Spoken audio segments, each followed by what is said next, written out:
I mean, he's Kevin Durant. I promise we tried. We didn't roll over. And we didn't just say, hey, man, you know what? Just come on, give us 50 tonight. Of course not. You know, he's a hell of a player.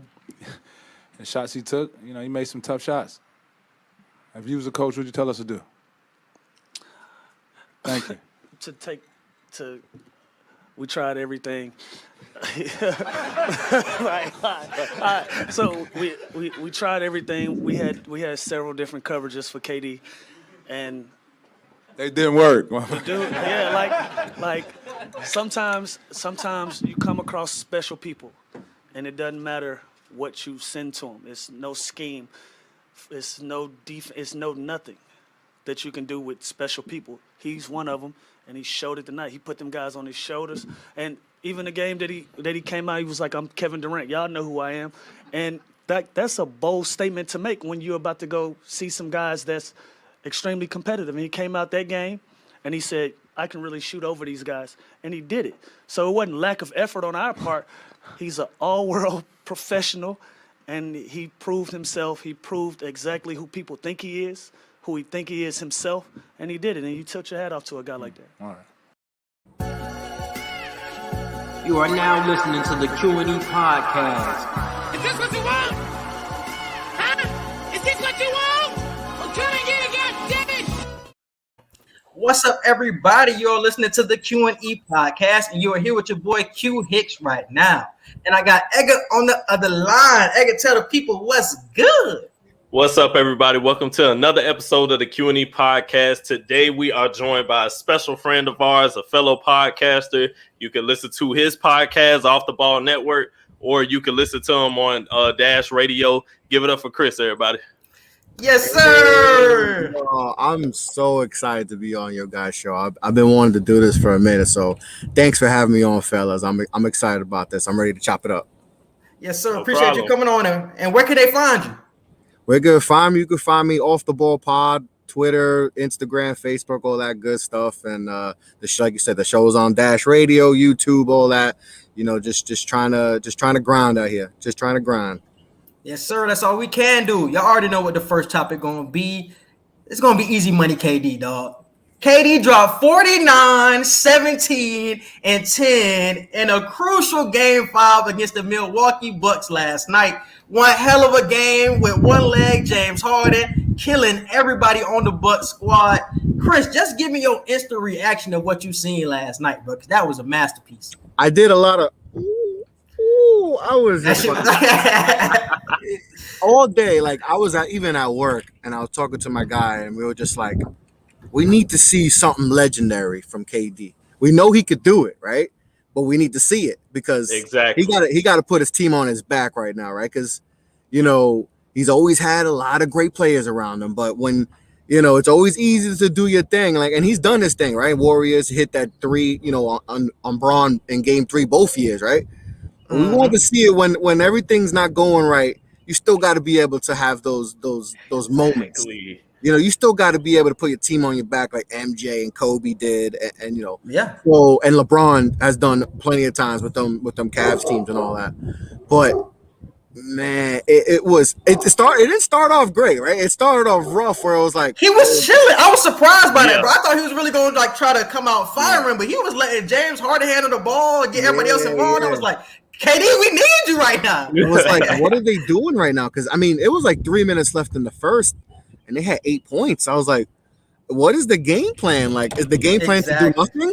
Because they need to, you know, their seasons could be on the line. Like, they don't like it looked like a shell of himself, and they were just like, oh man, this could get really ugly. But KD put the cape on, and he took over. You know, he was a Superman. You know, he took over, and that's what we wanted to see, right? We wanted to see a legendary performance, right? 40. You know, I was like, he has to have 40. He has to have 40. Right. He had to have 4, and he had to show his playmaking because we knew he was going to get double teamed. So you know we got to see him make some plays to set him up, just to free him up too on offense. Because if he's not passing, making plays, then everyone's just going to be on him, and it's just going to be rough for him to get those shots. So the fact that he was finding Jeff Green and Blake and all those guys, you know, and he had 10 assists, 11 assists. You know, he showed his playmaking. He set some good screens too. You got backdoor screen he had with Joe Harris. I mean, you see, he was like, oh, he tells him, and then Joe Harris goes backdoor and gets the layup. Like KD, I don't think people realize how smart this man. His IQ is it's like LeBron, like, you know, as a friend. He's really it's you know, I know a lot of people will be like, but he's on the Nets, and obviously I'm a Knicks fan, so it's like, how do you? But it's like, I love the game. You gotta appreciate greatness. You love ball, bro. When you love ball, you and appreciate I love seeing guys put team on their back and be like, hey, I'm taking over. I'm gonna put you. We're gonna get this W. You know, and they were down 18, and it was like, oh, like Harden looks like 40%. You know, and it was just like, man, but he put his team on his back, and you have to appreciate that no matter if you like KD, you hate the Nets, whatever, it doesn't matter. What he did last night was absolutely, that's one of the greatest performances I've seen. You know, it was fun to watch, to see him just say, hey, it's all on me. I'm taking over. And man, it was a hell of a performance. Edgar. Yeah, I totally agree. He did everything that needed to be done last night. We know KD could get a bucket whenever, however. But what can you do, like you said, Chris, when James Harden isn't 100% on the floor? Mm-hmm. James Harden was a shell of himself. And I get what they were trying to do in the beginning of the game. They were trying to let Harden get back in his groove. And the entire first half, it just didn't happen, which is why he was even more out of the picture in the second half. So, like you said, KD, you have to facilitate. We're going to need you to score tonight. We're going to need you to lead in every statistical category tonight. Can you do that? And I called my cousin Marquise right after the game was over, because his favorite player is KD, has been KD for years. And I told him, bro, this game was all I've ever asked for KD. We've seen you do it when you got the best backcourt in history behind you. Anybody can just do whatever and get buckets. Then when you got two other people averaging 30, and then when you got Westbrook and even Harden at Westbrook, it's like, okay, not too much is being asked of you. But what are you gonna do when it's just you out there and you have a formidable Bucks team that got you down 18 right now, and your season, like you said, is on the line? So I enjoyed every moment of the game. I seen a couple people tweeting it was a spiritual experience like we had with Dame a couple weeks ago. So it was definitely one of the best playoff performances I have ever seen. Kevin Durant, greatest scorer ever. I will never hesitate to say that. That's over Jordan. Everybody else, KD played his ass off, and he gave me the performance that I wanted from him the entire time. And I will say Kevin Durant right now is the best player on the planet, period. Nobody You got to give it to him, bro.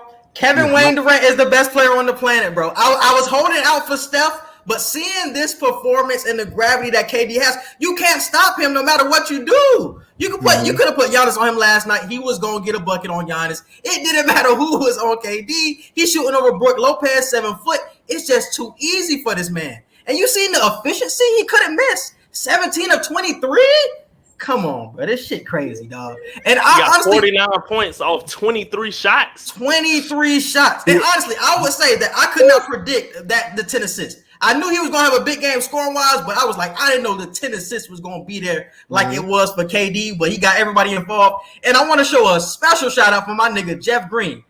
Chris, I know you ain't been listening the whole time. I said this man was the most underrated player in the league earlier in the season, and he showed it once again last night, because he's an integral piece on whatever team he's on, and he only gets the veteran man on every team he's on. It doesn't make sense. And he's so valuable. Wherever he goes, he's a key role player and somebody that you need. And he was there robbing to KD's Batman last night, and he needed him. Even if KD went for 50, you needed Jeff Green's 28 points, bro. So that was the biggest thing that I took away from last night. He needs his credit. Yep. He's the ultimate role player. Ultimate role player. Every team needs a Jeff Green that just going, hey, it don't matter how much he gets paid and all that. When his time has come and they need him. Because I'm sure when he came, signed to the Nets, he didn't expect to have this big of a role. And he's had a big role where he's hit some big shots. And KD needed someone else to do something. Like Joe Harris wasn't Joe Harris. Bro, what's good? What's good with Joe? What's good with Joe, bro? Somebody tell me what's good with Joe, bro. What's good with Joe? I'm right. I'm close to Brooklyn, man. There's a whole bunch of flyers looking for where's Joe. because he didn't show up. He didn't shoot the ball. He didn't show up at all. But Jeff Green did, and that's all they needed. When KD has a historical performance, all you needed was someone to just do a little bit. Jeff Green did his role. He starred in his, and I say this all the time. Like, we see a lot of these, everyone wants to be a superstar, but if you are a star in your role, your team will have success. And that's exactly what Jeff Green, what he got, 7 or 8 threes. Like, he didn't miss a 3 I think to his last 3. Like, he played his role perfectly, and that's why they won, because he did his thing. But let's talk about Harden real quick, because like you said earlier, Chris, he was a shell of himself. We got to admit, he really couldn't push off of that leg. He really couldn't move. He was really just a ball handler out there. So would you put Harden in that situation once again moving forward with this series, or do you think it is better to sit? That's tough, because honestly, before Game 5, I was like, I don't know if it's smart for him to play. I was nervous, bro. I was nervous. I was nervous because it's just like, I don't want him to aggravate it, and then it's a torn hamstring, and he's out for the next season. 6 months. Because like I said, I take away the fandom, and I look at the player as like, I love watching James play ball, and I don't want to see him get hurt and his career, get ruined because of that. But they say that like the worst thing that would have happened is if, once he played, right? And I think a lot of people assumed, all right, he's going to play like 5 minutes, rest, play 5 minutes in a second. That actually would have been worse for his. So the fact that got tight, they would have got tight, and then it's hard to loosen that thing up. The best thing for him was, hey, just play, play through it, and it could backfire. Hamstrings are tricky. You need rest and all that, but I think they're going to do the same thing again. I think they're going to do the same thing again.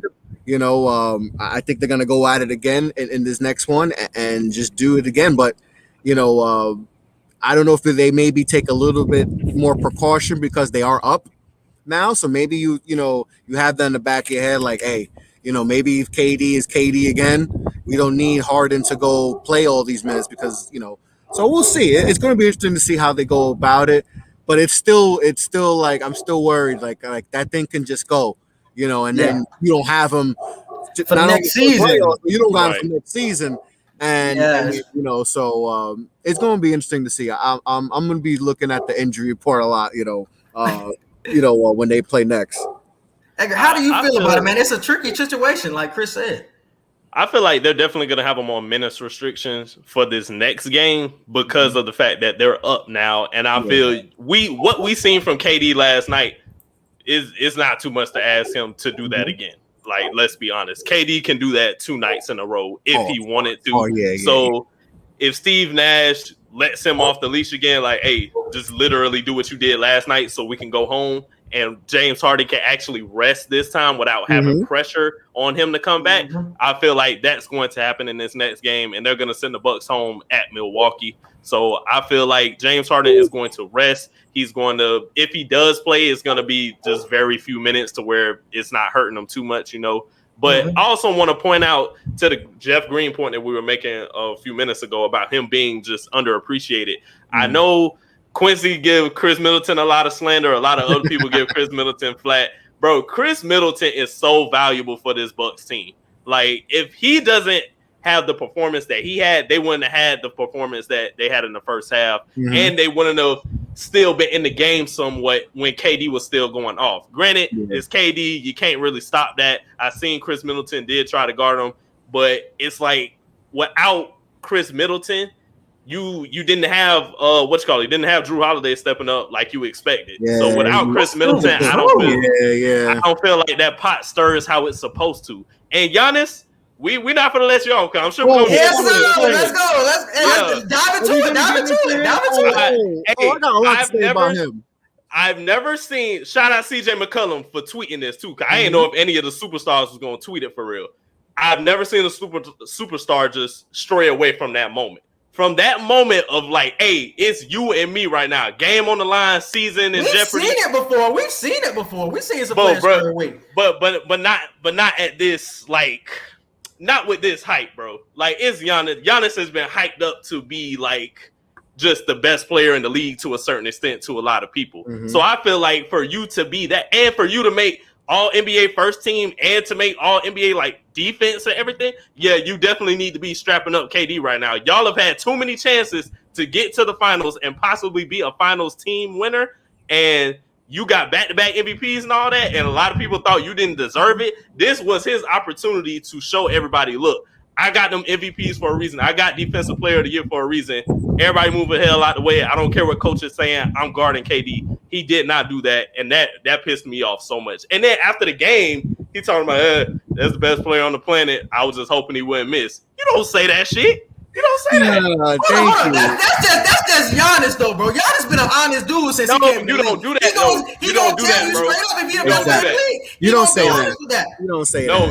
His teammates should have. No, PJ Tucker should have gotten his ass after that and told him, bro, no. PJ Tucker can't even talk to me after he just got worked. Like, he can't even He talk the only one guarding. He the only one really talking to me.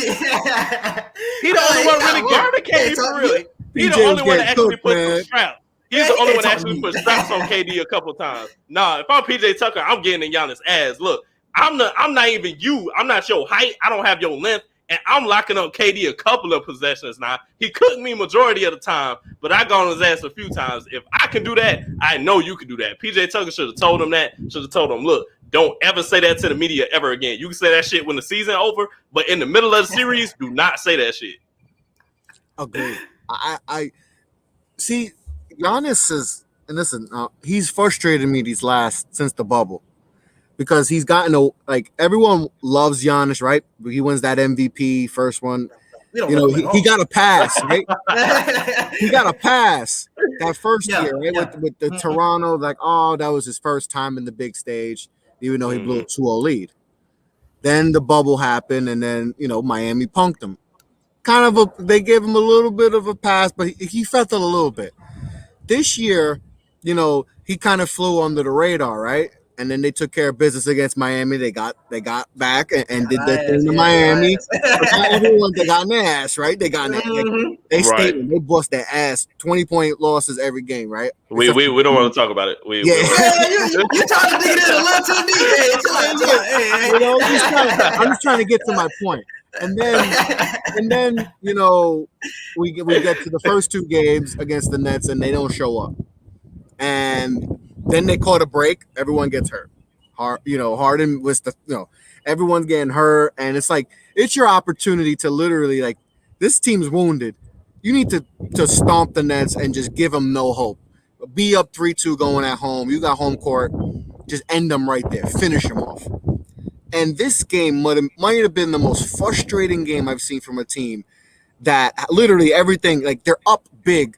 They should have been up more. They should have been up 30. They should have been up 30. They should have been up 30 in the first half. Bro. It should have been a drubbing. They should have won by 30. They should have been up at least 40 at one point in the game. And and Giannis and company just, like you mentioned before, Edgar, KD's going off. You're the defensive player of the year. Now, I know he's not a perimeter player, blah, blah, blah. I heard all the excuses. The excuses, yeah. But if you see someone, it's like in regular ball. If you see someone going off and you could defend, what are you going to tell? Hey, get off. I got him. I'm at some point, bro. Your pride is on the line. Your pride is on the line, bro. At some point, you got to understand it's two best players on the court right now. It is me and you. Everybody else get the hell out of the way. It's me versus him right now. It's supposed to be. And I think getting cooked. You need to be like, hey, PJ, I know you had him, but you getting torched. Coach, boot. Hey, I got him. Let me put. That's the problem, though, Chris. That's the problem, though, Chris. He listens to his coach too much. He does not have that fucking mentality of, man, fuck what coach talking about. Yeah. I need to be going to KD. He listens to the media too, because he listens to everything. He's not a perimeter player. You're 6'11" and you're built like Tarzan. Play in the pose, big boy. Play in the pose. Why are you trying to be? Because you see how he plays in the perimeter, and it's not be like KD. He's not natural. Everything looks like I don't know if you guys remember the possession where he gets Blake on the mid post, and then he bounces back, and then he literally just like Sonic and just goes at him. That's his skill as a perimeter player. He's just stronger than most people. And guys like Blake, he could do that. But it's like you're not a perimeter player. Go in the post, bro. They have who's stopping you? Nobody's stopping you. Bruce Brown. Bro, what happened to the fadeaway? What? This nigga faded away. What the fuck is he doing? Bro, what the fuck is he doing? I did this for I didn't go to sleep. I'm not even joking. A one-legged Harden who is 0 for whatever the fuck. Harden said, "No, I got him. No help. I don't need it." He said no help while holding up one hand in his face. I'm like, Giannis, they're disrespecting. They have no respect for you right now. And then that's another reason, bro. I had a problem with what he said after the game. Yeah. You were being disrespected the entire game, and then you come out and say that, even if it is true. Okay, it is KD. We know he's the best player on the planet. We don't need you to say that, though. You're the last person we need to say. You don't say that. I don't care. That play, that's going to live rent-free in my head for years because I couldn't go to sleep. I'm not even joking, guys.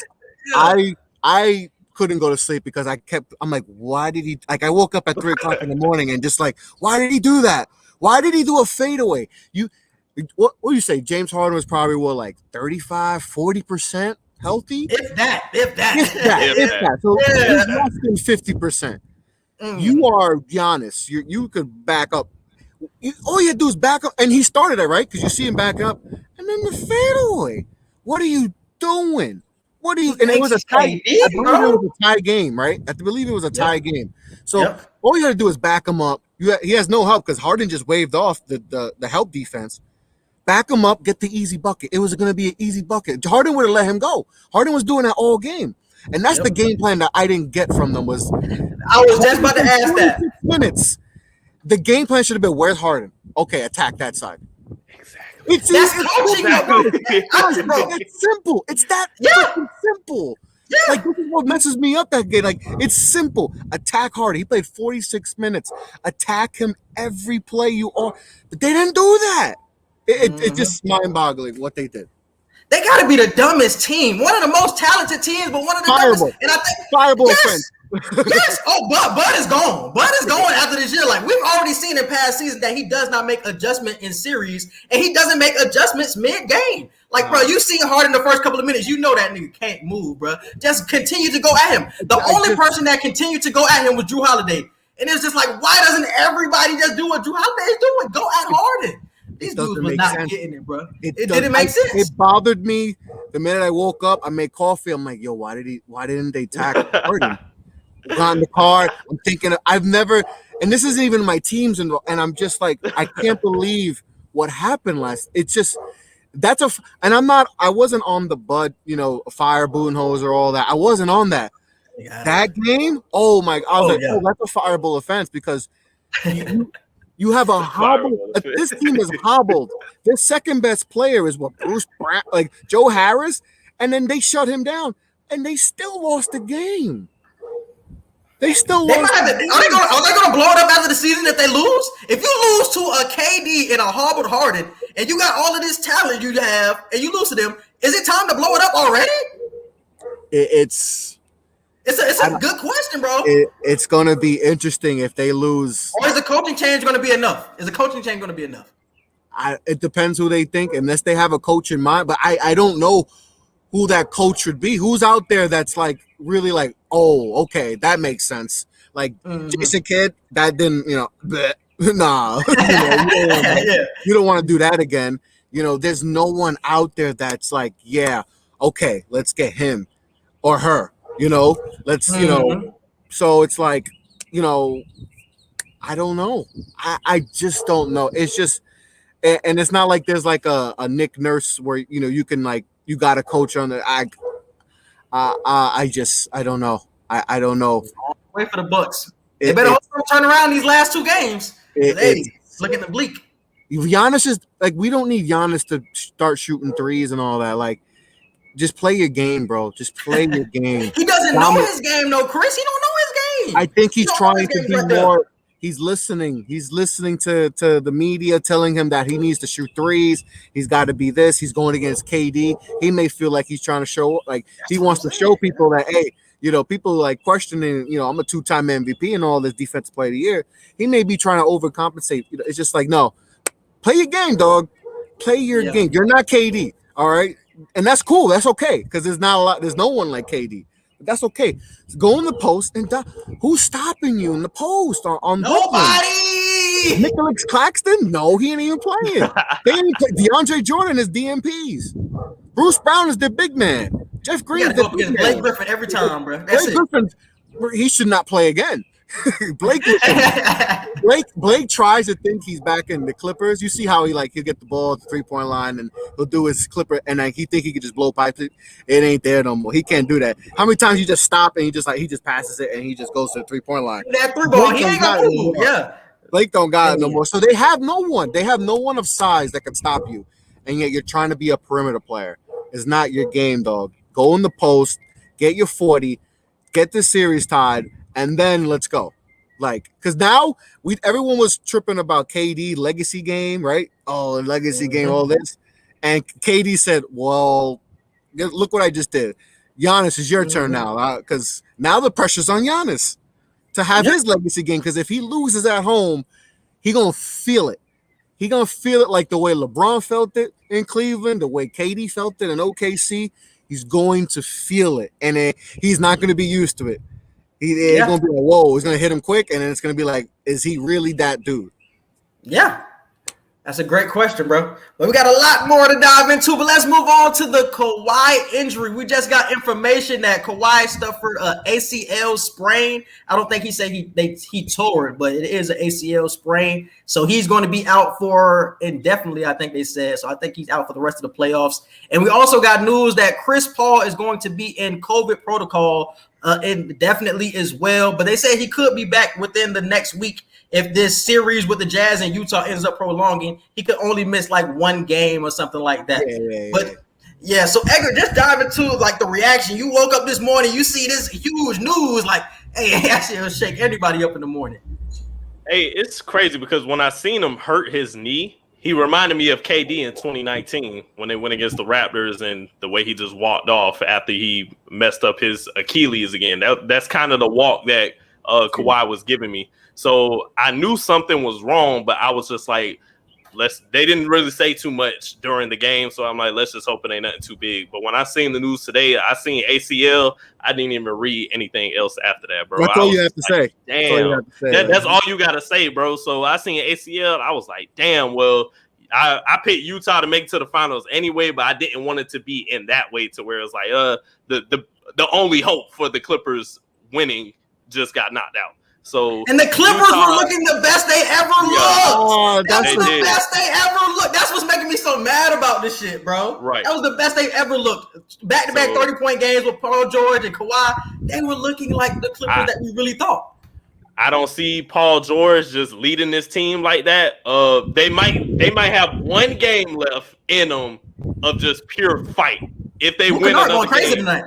Look at it's just gonna be pure fight. So look at her going for 30. Hey, that ain't crazy to say right now. They might play like they got nothing to lose. And I told Quincy before, when you play like you got nothing to lose, it's crazy. It's a scary sight. But with CP3, it's just like, damn, we had such a long streak of players not catching COVID. So for this to come out of nowhere, granted, it's only one player right now, but with it being CP3, the leader that he is for the Suns, that was just a big blow. So I'm hoping that he does get an extra day or two to go with this protocol so he can only miss at the most maybe one game. How do y'all feel about this shit, though? Because CP3 going to be out indefinitely with this protocol shit. But when Bron ended up being in protocol with his situation being at a party, he ain't get suspended. He didn't get called out. Like, how y'all feel about that double standard between CP and Bron? That situation was looking different. CP3 was vaxxed, too. So I'm like, damn. Wasn't that a league event? That was like a league event, right? Was Drake was there, I think. No, it was a It was a random party, I think. Oh, Yeah, it was a it random was party. like- I thought it was like a a league break party function. or That's something. why he didn't get like No, it was definitely like No, it's a 'cause he Drake Bron. party. It's 'cause he event. Bron. because he's the king. He's the king. Hey, he They know were- when it was gonna go down.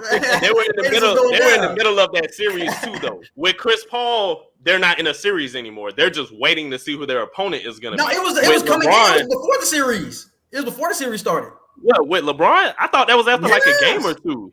There was That no was way before that the was series. before the series started. Yes, because them boys had a little Alright. break because it was a play-in. It was over the play-in week. And then Bron had that I remember situation. I could have sworn that happened in the middle of the You're right, series, you're but if it did, then okay. But I could have sworn it was different. Yeah, bro. Yeah, but he's the king, so he gonna tell. I understand it. Like Adam Silver, like, what are you gonna do? What are you think you're I gonna can get do? you fired. I can get you fired. Exactly. Like I could get you kicked out. Like so, like do the right thing and just ignore it and just let it pass. And like, okay, he got power like that, LeBron. LeBron runs. Oh, for sure, for sure. But I think Chris Paul gonna be back in time. I think he might miss a I game, hope so it's so. gonna hurt him. I Yeah. hope so, because this Suns run is so much fun. Like, and I mentioned this on. I was talking to people. I was like, what like they've had a lot of like unfortunate things as far as having bad seasons, and some people thinking like Ayton's not that dude. They passed up on Luka, that all that stuff, and why did it take Cam Johnson? And they turned it around, like, and it shows patience, like to build a team. And in the NBA, one thing I don't like is that there's not a lot of patience. We need to have patience, especially how young the league is. The league is young. Devin Booker feels like it feels like he's like 10 years in and he's only like 22. The league is young. Like, so you have to have patience. And I'm shout out to the Suns for giving James Jones a chance, because he and being on the team, he probably gets fired after a year or so, and he almost did. The bubble for them was huge. Even though they didn't make the playoffs, that undefeated streak that they went on, that set the world on notice. Huge, because before that, like I mentioned, like, is Monty gonna be one and done? James Jones gonna get fired? They think about trading Booker, and then they have this run, and now it makes them think, okay, like we got it, we got hot at the too late, but we could build off this, and boom, they go get CP3. Crowder. Crowder's another one of those Jeff Green guys. Everywhere he goes, that team just happens to win. You need those guys on your team that just know how to win basketball games. And they just put it together. Monty, you run through a wall for Monty. He's been through a lot. Yeah. This man's been through a lot. And that team runs. And when you got a coach that, you're willing to run through a wall for, it's just fun to see Ayton just blow, like, and people big men like that, they take a little bit longer. So we see Luka just dominate, right? And we see Trae Young and all these guys. They're guards. Guards have the ball in their hands a lot more. Guys, big guys, they need the ball. They need the ball fed to them, So it was going to take them a little bit. And then CP3 comes, and I was like, that's the first thing I said. I was like, oh, Ayton. I was like, I know Booker, but I was like, Ayton's going to eat. And Ayton's had a monster season. Defensively, too, he's a monster. It's just fun seeing, like, all the pieces they brought in, all the pieces they drafted, and all this, Mikal Bridges and all that. And a campaign. They made campaign into an NBA player. I didn't think that was possible. He did nothing but dancing, bro. I thought that's all dancing. He was dancing with Westbrook. That's what he was known for. He was not a pro. When he went to Chicago, I was like, oh, he's maybe the worst player in the league. I'm not even joking. And then then I think he had a stint overseas, and then he went to the G League. Came back. And he came back, and I think he had a little stint, right before the bubble. And I was like, oh, campaign. He looked like this year. Yeah. He might get himself a nice little bag in the offseason, so it shows development, how they develop their players and all that. So that's big. It's fun seeing what they've done. So when I heard the CP3 stuff, I was like out indefinitely. I was like, oh, come on, really? Like another situation like this. But if he misses a game, I think Booker can have that KD moment where he just, hey, I got you guys. Put it on the back. Right. Let me do this thing. And so I think they'll be fine. Even if, it's tough losing CP3, obviously, but I think they'll be straight, going to the conference. But shout out to the fans and all that. They deserve this, Sons and four. Yeah, Sons and four. Yeah, we gotta find that fan. We gotta find that fan for sure. He's been doing a lot of radio stuff. Yeah, he's a superstar right now. They're killing it. They had a great. I thought they'd be a playoff team. I didn't think top. I mean, I thought they were going to be top 4. I thought they were going to be top 4. I had them top 5 or top 6. Definitely thought they were a playoff team, but conference finals. I thought maybe next year they could maybe do this conference finals, but they're a year ahead of schedule, man. They could. Exactly. The way we see all these injuries, they can win it. They can win it. They can hold the trophy. Exactly, bro. Because you got the Jazz. If the Jazz win against the Clippers, they might be without Conley. So you got Mitchell and Gobert. Mm-hmm. So that's still an advantage, especially if you get Chris Paul back. And then in the East, you don't know what's going to happen. Is it going to be the Nets? Is it the Sixers? You got Embiid kind of up in the air right now. It's like, bro, injuries can really turn the Suns' way. So the healthiest team can win the finals at this point, bro. Exactly, healthiest team. Which takes me to my next point. Should this be an asterisk season, bro? With all these injuries that we're seeing right now, a lot of people said that the bubble was an asterisk because what happened with the pandemic and everything. But we're seeing a lot of injuries, bro. A lot of all-star, high-caliber injuries that's getting these teams to the next round. So do you guys think there should be an asterisk next to this season, bro, from everything that's going on in the playoffs? No. First off, I don't even count the bubble as an asterisk because it affected everybody. Like, it's not like only a few teams were affected. It affected the entire world. Is it even playing? Hey, I can't control if, Devin Booker gets sick. I can't control if somebody else gets sick. That don't got nothing to do with our team. We coming out here. We made sure we stayed healthy. We made sure we wore our masks and everything. Boom. That's how it is. And now it's like, hey, it's just, if you make it all the way to this next series being healthy, cool. If you don't, that ain't on us. Y'all can't give us an asterisk because they're not staying healthy. So I don't think you could put an asterisk on this season either. If that's the case, we got to go back a few years and put a couple asterisks on a couple other. But we haven't seen this many. But that's the thing. We see injuries, but we don't see this many though. Yeah, like every team feels like they're affected by this. And do y'all blame the bubble and the shortened season for that? It has a part in the blame. But I mean, you got to get you have to get the season back because this is a league. This is a money hungry type situation. Like, they got to get back to what's going on now. As soon as they found out there was a way to get a vaccine out, there was a way to, have some fans in, but still have COVID protocol. The NBA was like, boom, okay, we got to get back on getting this money, this advertised money. We got to try and double back whatever money we lost. Like, the NBA was just not going to let COVID defeat this. So COVID did play a part because they had to come back a little bit sooner than expected, but it was all just to maintain the social structure of the league. But was it worth it is what I'm asking, because you've seen all these injuries that could be damn near long term, and it's not going to be a long off season for a lot of these teams because you got to come back in October. The season ends at the end of July. That's not a long off season, and you got the Olympics as well. So you got a lot of things in the way. It's like, man, there's going to be another short off season. Can we be looking at the same thing next season?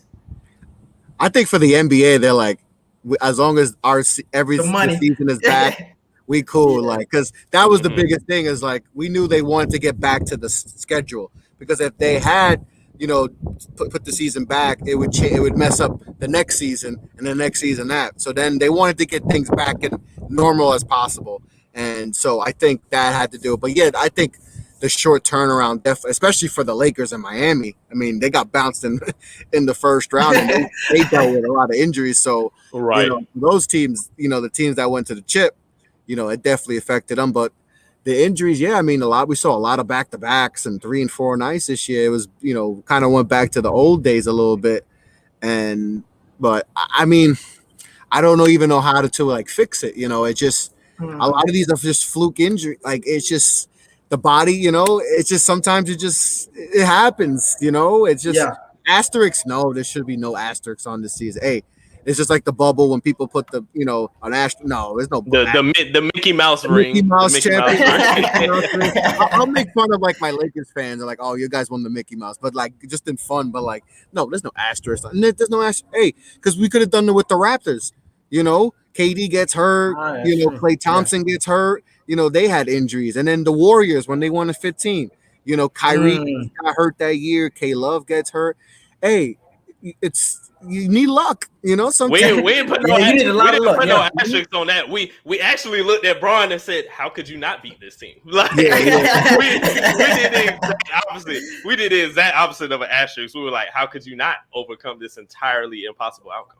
Like, yeah. So it's like, nah, it can't be an asterisk on it. It feels like, you know, with like the LeBron winning it last year, I think because it's LeBron so polarizing that you either love him or you hate him. So like, I think that had to do with the asterisk because he won it, and people like to like discredit his championships. Like Ray Allen won him a championship. It's like, no, if you actually watch the game, he actually put them in position to win the game. Like he hit some big threes in that game, and Chris Bosh had it. Like, so like, you know, let's stop with it. But it feels like LeBron thing, especially with the bubble thing. Like, as far as that, but if anyone else won the bubble, nobody would have put. They would have. There was a lot of people coming into the bubble saying that it was going to be asterisk. Yes, they was, bro. People coming into the season said it was going to be asterisk. Yes. If Bron got knocked out of the playoffs, or if he would have lost in the finals, nobody would have said that shit.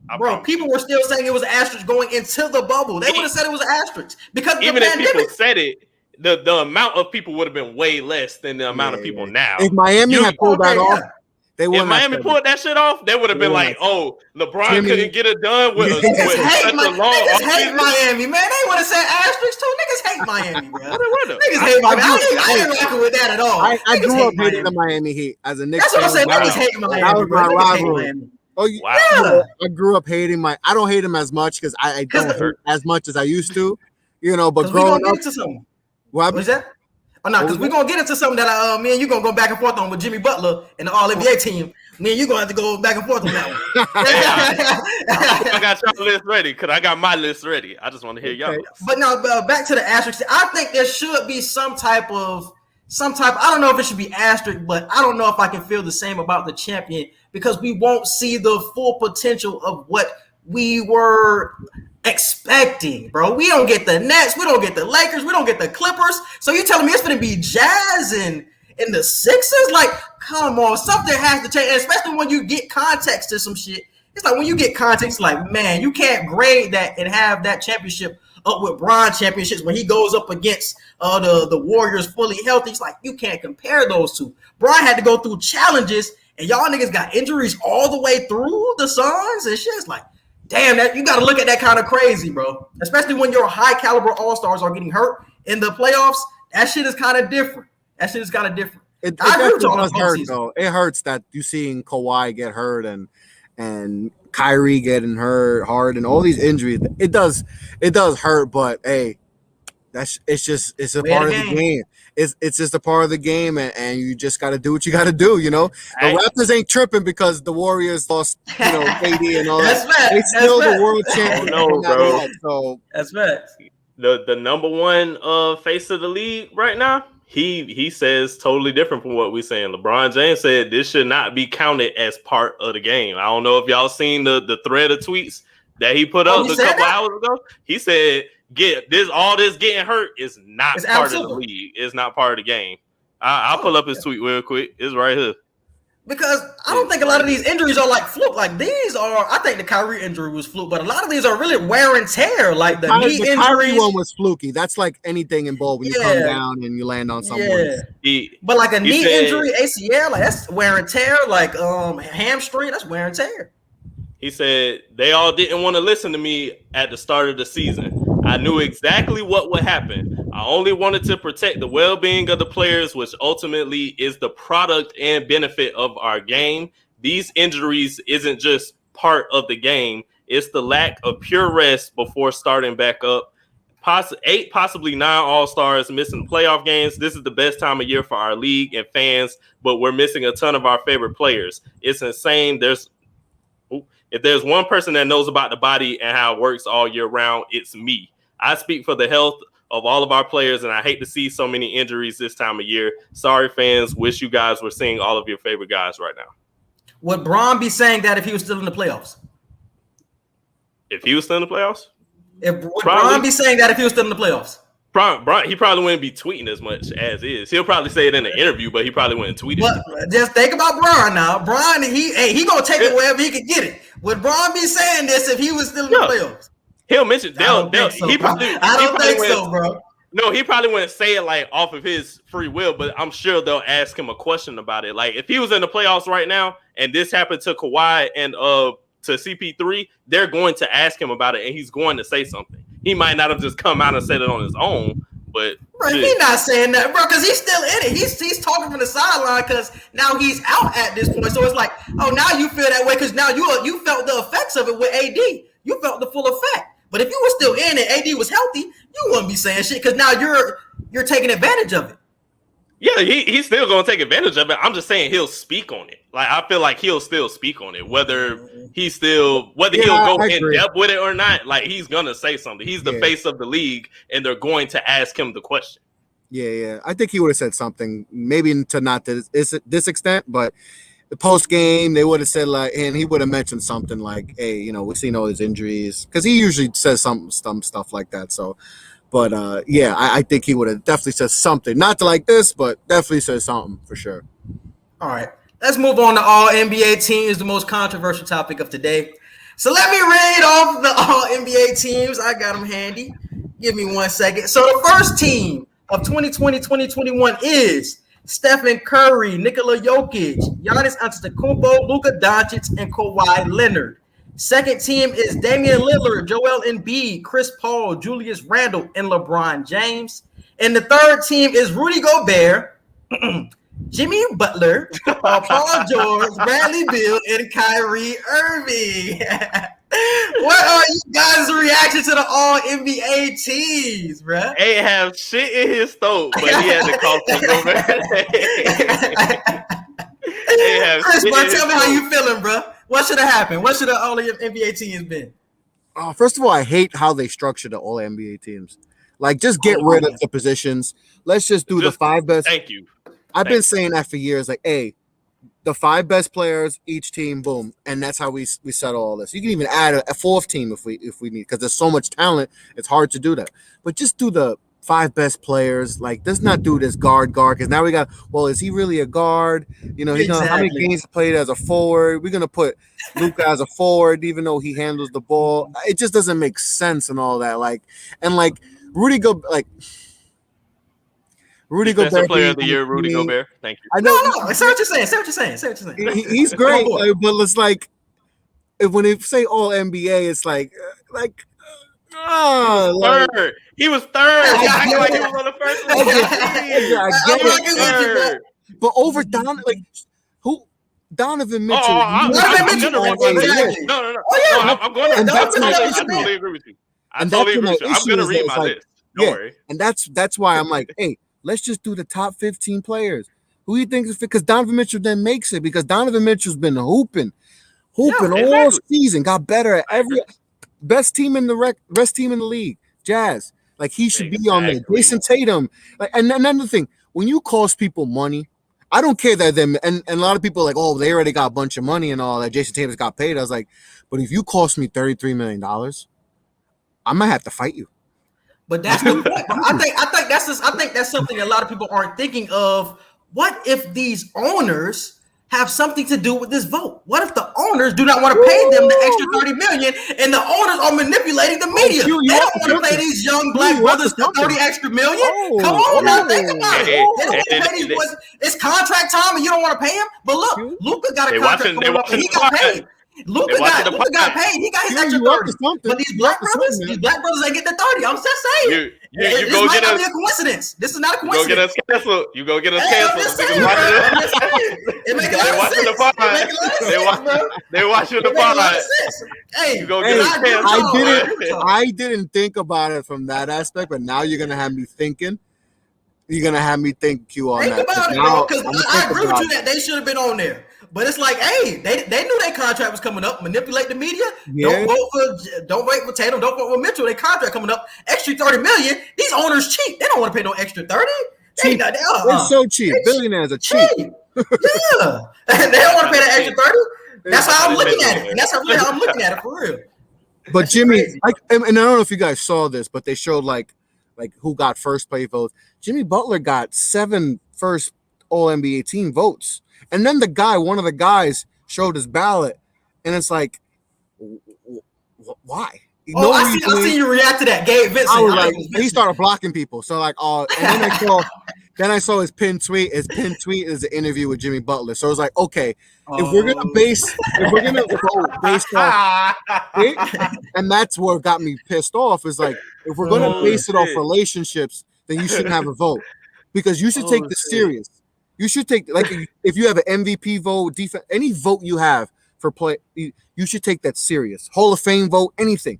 You should take this serious, because these guys get incentives off this, right?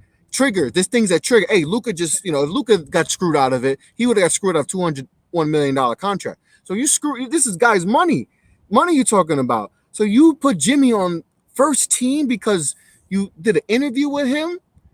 Like, it's just like like, you should be as unbiased as possible. Put your unbiased. Hey, who I believe is the 5 best players at each position, whatever. And that's how you should base them, not because you're cool with Jimmy Butler or you don't like Jason Tatum, or let's just say something like Jason Tatum, and they left off Jason Tatum because Jason Tatum ignored him on an interview. Like, that's not how things should be based on. And that's the thing with NBA voting and a lot of voting, baseball, all that. I mean, that's a whole other that I don't like. Is like, we're basing it off this, and it's like some guys just don't deserve a vote because of that. The whole system has to change. The system's flawed. I don't like it. Exactly. The whole system has to change. I agree with you on the position list. It should be positioned, especially how the game is getting at this point. You're still going by centers, guards, and it don't even make sense. It don't even make sense. And so, and you got to change who votes, because we know that media people are going to be biased on who they're reporting on daily. So if this Vincent dude is reporting on Miami and covering Jimmy Butler, obviously he's going to move toward Jimmy Butler, and that's where the other reporters as well. He's going to give this guy Jimmy a vote. Exactly. Vote. When we all know Jimmy Butler was not a first team All NBA player.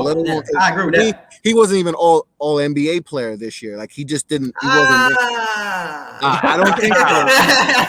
I don't think so. Maybe all 4. Who do you think should have been in though? I agree. I agree. If there was a 4th team, maybe. If there was a 4th team, then you could put him on there. But I think Tatum should have had that spot. I don't even think LeBron should have been on there. Me neither. I don't think LeBron should have been on. LeBron should have been on there. LeBron shouldn't have been on, bro. LeBron shouldn't have been on. I agree with that wholeheartedly. Who you got, bro? Right. Give us your teams. Give us your teams. I want to hear ready? this. Yep. All NBA first team that I picked: Jokic, Steph, Kawhi, Dame, Embiid. That's my first team. That's a name on there? Mm-hmm. Okay. Second team: Donovan Mitchell, Jason Tatum, Giannis, D-Book, Bron. D-Book, yes. Yeah. I love that D-Book's on there. Third team: Gobert, Kyrie, Beal, PG-13, Julius Randle. I'm not mad at that. I'm not either. Just the guys that were missing that I thought should have been on there are on there. So I had only reason I had Jimmy Butler off is just because I get it. I get he's like reason. The heart. No, he's the heart of Miami, and he's willing them to. He's the sole reason they're winning. But at the same time, bro, it's just you're not better than any of the other players that I named for that third team right now.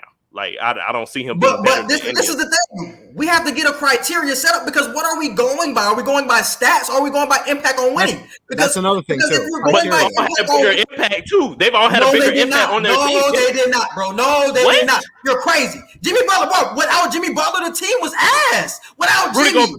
Rudy Gobert, defensive player of the year. He's one of the biggest reasons that the Jazz have the #1 record. Kyrie Irving, we all know he's a killer, and he's the #2 guy. They're not over Jimmy. They're not over Jimmy. Second best player on the Clippers. is not over Jimmy. Fuck out of here. Julius Randle, better record and better team right now. With Randle. That's the only nigga I'm working with you with, bro. Everybody I named. Because if we're going by impact on winning, I can't give you Tatum. Tatum can't be in there if we're giving you impact on winning, bro. Your only argument he has is stats, bro. The only argument he has is stats, because his stats are better than Jimmy Butler. I agree with that. Impact on winning, though.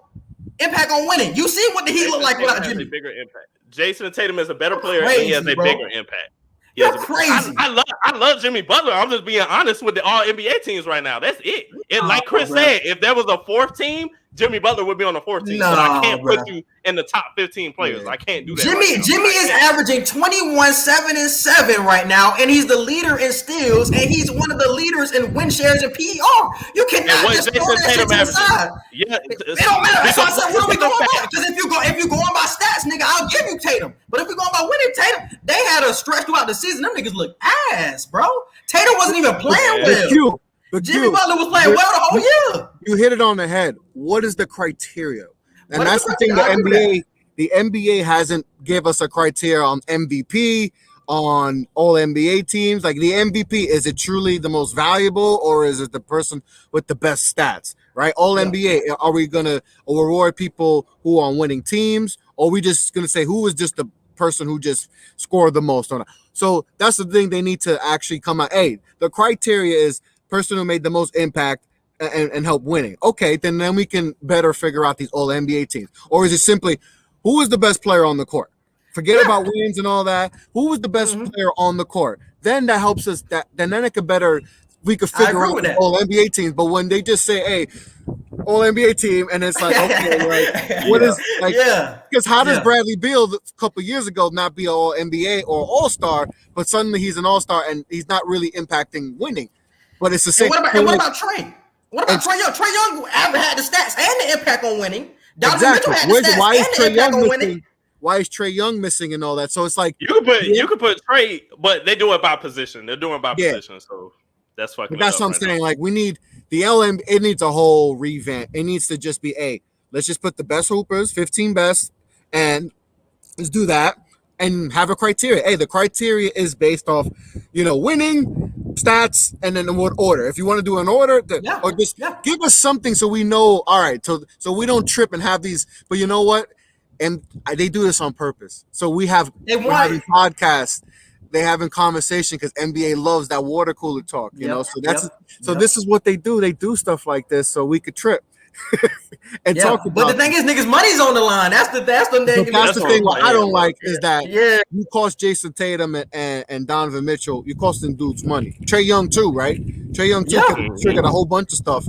If he made all NBA, so you costing people money. So it's like I know they want Luka to be the face of everything. So they're like great white hole. So they just need the NBA needs to. We love the NBA and all that, but it's stuff like this that's like. You got to have a better system to figure this stuff out. Right. Because last year they told Trey, all you have to do is win, Trey. We're going to give you the recognition. And as he wins, he's fourth in the East, and he does not get the credit he deserves, or fifth in the East. I'm like, bro, what's going on? It's like Bradley Beal. It's like Bradley Beal stuff. It didn't make the dude average 30. It was the leading scorer in the Eastern Conference. Doesn't make the All-Star team, All-NBA team.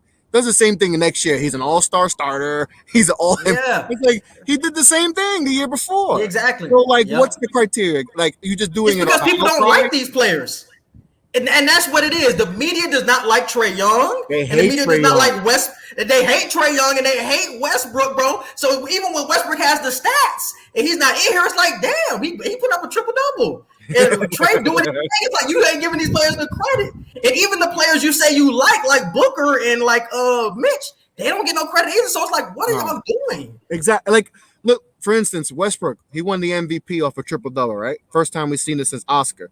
He does it again, not even close to winning MVP. Does it again. They don't even care. They don't even think about him for MVP. Does it again this year. He's not even thought about as an MVP. So that's why they got to figure out the criteria, because you gave it to him the first, and he was a 6th seed. So you gave it to him because he was the first time we've seen it, right? And he does it again, higher seed. He's not even close to being MVP. So it doesn't make sense, some of this stuff. But Chris, let me ask you this: how do you feel about CP3 getting in over Devin Booker? That's something that I was probably most upset with, because with that, bro. Booker is the best player on that team. People have even come out and said it. But why is just CP3 getting all this love? And I feel like that's taken away from Booker in a sense as well. All this MVP talk and all that shit too. Yeah. I think it's, I think people just look at it as if, he comes in and they're the 2 seed.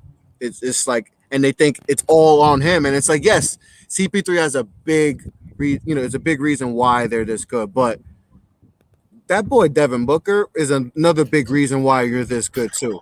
You know, Yeah, bro. and like we mentioned before in the bubble, it started then where he was just absolutely dogging people. He was killing people in the bubble. And we've seen this. This dude's had a 70-point game in his career. I know they lost, but this dude has he's It's played 70. It's 70. Yeah. He dropped 7. He's been a bucket since he's gotten the league in 14. So like he has a big. That's why I'm like the fact that he wasn't on any All-NBA team is like, okay, I know everyone's talking about CP3 MVP. He should have been MVP. You know, it's like, but y'all don't realize Devin Booker is like he got better. Like he got better. Like it just doesn't make sense why he's not on any All-NBA teams and all that. It just I get the CP3. How do you think CP3 is getting all these assists? Yeah, He's passing it to Devin Booker. He's passing it to Devin Booker. That's how he's getting all these assists, bro. He's gotten better as a playmaker, Devin Booker. He's gotten better as a defender. Like this man is a killer, and the fact that he didn't get no All-NBA love, to me, that doesn't sit well with me. Like I get the CP3 love, I get what its impact, but him having Devin Booker makes his life easier too. So it's like, how do we just show CP3 all the love, but like forget about Devin Booker as if he's just another player? Like no, he deserved some All-NBA. And remember, he didn't even get voted into the All-Star game at first either. So he All-NBA and All-Star, he was behind Chris Paul. So it's like, if he's clearly the best player, why is he coming second to Chris Paul in every narrative? The narrative. It's the narrative, bro. It's the narrative. It's definitely that. Like the fact that he wasn't an All-Star is like, come on, guys, stop it.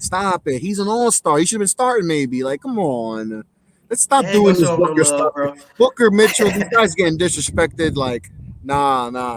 I've been saying Mitchell been getting disrespected for a minute for like the past couple months. The Jazz, period. I just was saying the Jazz Jazz get slept on. I mean, before these injuries, I was still disrespecting the Jazz. It's like when LeBron said like nobody picked him in like NBA Jam or 2K like when he just him in the All-Star because Booker it was no Mitchell and Gobert were the last 2 picks. He's like, hey, we didn't really rock with Utah, It's just that, and nobody reacts to that. Like nobody really tried to stand up. We agree. Nobody. Disrespect. All right, man. Any other reaction to All NBA? Nah, that's it. I reacted all day on top of the net stuff, man. That had me tripping, but I'm over it now. I vented it out, so I'm good now. All right, that's a bet, man. All right, one more topic before 2 Wild Wednesday. Let's move on to Pink Slip Wednesday because a lot of boys got them walking papers today. First off, Stan Van Gundy. Can we clap it up? I'm glad they got that nigga up out of there, bro. It was time.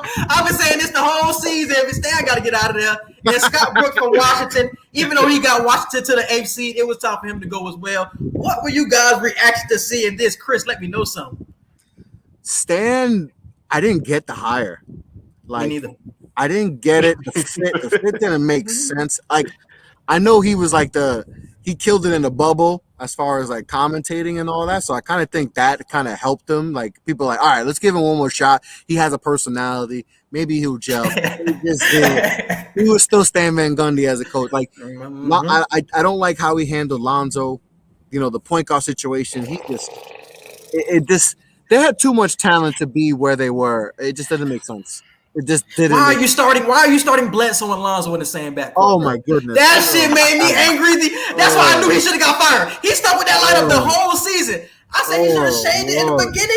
Is Josh Hart not starting? There's they showed stats. Like there's advanced stats showing that when Lonzo and Zion are together, they do good stuff. And he just said, "Hey, you know what? I know that works, but." Something about Bledsoe that I like to mess things up, so I'm gonna put Bledsoe in this to mess shit up, and it just didn't make sense what he was doing all year. Like that team is too talented to be so dysfunctional. You got BI who's an up and coming star, 24 a game, borderline all-star this year, all-star last year. Zion. Zion,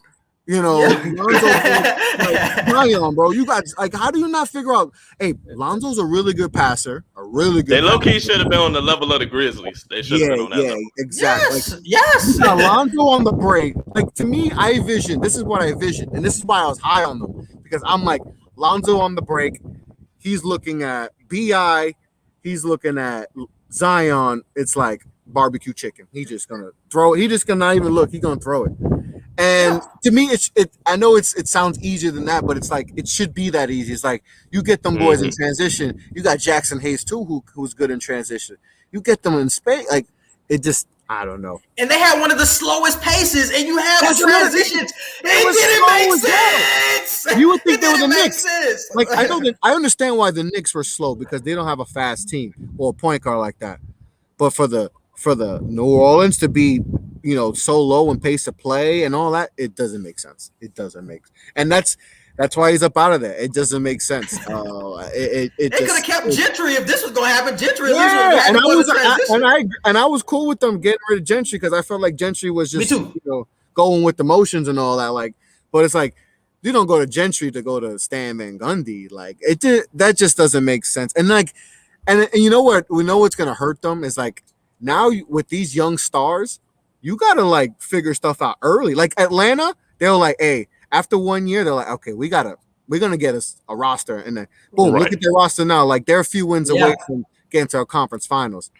Zion, you think Zion Zion already got paid from Nike? He got a shoe deal. That Max, he'd be like, I might take the qualifying, and then y'all better figure your stuff out, or else I'm out. I mean. Yeah. So they need to figure it out, or else they're gonna lose that man. And then that city is just. And he gonna go to the Knicks too. I see what you're trying to set up. Your ass ain't slick, boy. Your ass ain't slick, Chris. Don't do it. Don't do it. I ain't gonna play that game. Don't put it in the air. Don't put it in the air. Don't put it in the air, please. Man, have you seen what happened when stuff like that happens? And we Photoshop Zion in the Knicks uniform. I still have the post up on my Instagram to show people that I'm gonna keep it up there for memories. With KD and all these players. I ain't playing like I'm just if it happens, it happens. But I'm gonna enjoy Julius Randle and company, RJ Barrett and stuff. But he was giddy though. You saw that he was. I see that. Even the lottery when we lost. He lost. Man. So he wanted to come here because it's different here. New Orleans, New York. But isn't it crazy? Like not to get off, but isn't it crazy how the Lakers got 4, Knicks get 3, the 2 biggest franchises, and then Memphis and New Orleans get 1, 2, and they get the 2 highest rated players. It's like that's how I'm like, okay, maybe you didn't fix it. You didn't fix it. This shit is rigged. No, it's rigged. Just 1 year you can rig it. Like put them in the 2. Ja in LA, give us Zion in New York, and the league because they knew AD was leaving, bro. They knew AD was leaving, so they're like, we got to get him something since AD leaving. Let's give him Zion. They don't deserve it. No, they don't. They don't. All they did was make the Knicks a laughing stock. I mean, we are a laughing stock. But it's like another punching bag. Arena. That's one of the lowest moments of seeing that guy with the smiley face with the dirt pick. No, I hate this guy. Every time I see him, I hate him. It's always gonna be bad. You've been the same dude for years too. Same dude. The Knicks is bad. You just smile. I was like, oh, I hate you. I hate you. Hey, Edgar, man, how you feel about these 2 firings today? I totally agree with everything y'all said when it comes to Stan Van Gundy. It just looked really stale. It looked really slow. He looked like he just didn't know how to keep up with this age of NBA. Yeah. It's a wrap for him. It's a wrap for him. Go back to the TNT. That was honestly a legacy. It was a legacy hire. That's really what it was. Yeah. But I feel like with the Wizards, I feel like we need a new coach for them just because we need to see what Bradley Beal and Russ can do if they have the proper method being given to them on how they're gonna win. And we need to figure out a way to but they need to figure out a way to get better development with the players that they already have if they're not going to attract any new players. So a new head coach is just going to be a fresh way to try new different things with the Wizards right now. I don't see the Wizards being a top 5 team in the East at all. So they got room to play right now to just try and fight for a play-in spot at the moment. So who do y'all feel could be hired though for these 2 possible positions? Sam Cassell to DC. I see him and Bill got a good relationship. Right. Udoka, I think Udoka needs some love. He's been on there. How about Chauncey? Chauncey, he's had a good. I want him do I want him with the Blazers? I want Chauncey. Sam Cassell. Cassell could be that too. Oh man. Chauncey could be one. Chauncey could be there. I mean, there's so many good assistants. I mean, did y'all hear about that Calipari shit? Y'all heard about Calipari trying to come back too? Oh yeah, I did see an article on that. So is Calipari trying to come back to get Zion? Like, what are you trying to do here? This is the one thing someone told me who's a big Kentucky fan. They said that he's hired his son as a grad assistant. I don't know if that means, hey, I'm not going to take an NBA job. I don't know if that means that he's going to keep going it. But that's something I was like, okay, maybe he'll stay but I think he reached that ceiling with Kentucky because that last year was different. Like, I know they got a good recruiting class again, and last year's recruiting class was good. Like, it was good. It was Terrence good. Clark, like BJ, rest in peace, Terrence Clark. They had him. They had, Boston was a top 5 recruit. Yeah, I just think maybe he's just like he wants that challenge. It could be because he could. I don't know if he necessarily hit his. He can go back to college and get the bag. So I don't know if he necessarily hit his ceiling with Kentucky. It's just we talked about this plenty of times now. Everybody is just getting better, and we're just in a new talent era starting to spread out. More parity. Yeah, that's probably a better way to explain it. I don't think he necessarily hit his ceiling with Kentucky because the SEC legacy got is better there. too. Exactly. The SEC got way better. So if he sees that, it's like, man, I see it. People catching Alabama catching up to me, LSU, and let me get out of here. Arkansas got better. Vandy got some guys like so. I just think maybe he just wants that challenge. And like I said, he does 2 years. He does 2 years. It don't work out. Guess what? There's gonna be a college team waiting for him. They're gonna give him the bag, the keys to the city, and he'll be all right. So it's not like right back to the same thing. Yep. He can go wherever. Whoever team Tennessee wants to get him, like he'll get whatever team he wants. That gonna be like, hey, they gonna fire their coach and be like, Cal, we'll give you $100 million. And so, like, to me, why not? Hey, we did what you did at Kentucky. You won a championship. You send players to the pros, which is the most important thing, right? He's known for the one and done. Like, he has a legacy and all that. Yeah, you change people's lives. Like, you change lives. Like, you put people in the league. Like, you made people a lot of money, so hey, let's try this pro thing. If it won't work, because I'm sure it still hurts him that, like, everything that happened in his last stint in the pros. Like, I'm sure, like, I think even Coach K, like, he almost went to the Lakers. I still think in the back of his mind, he was probably like, damn. Oh, you think he still wants to go there? I don't think there's no more. I think Coach K's done. Oh, okay. He's done. But I just think that there's a part of him that was like, damn, I should have went with Kobe. I should have went with Kobe and Lakers and try that out, and see how that went. Because that's different when college coaching. Yeah, we all know, you could be the great, and he's probably the greatest coach of all time in college. But like, you do in the pros, it's different. Look at Pop. Pop's a freaking legend. Like, Pop can do whatever he wants in San Antonio. He can lose the next 19 seasons. He's still gonna be known as the greatest. He still got them 5 rings, So. Exactly. That's facts.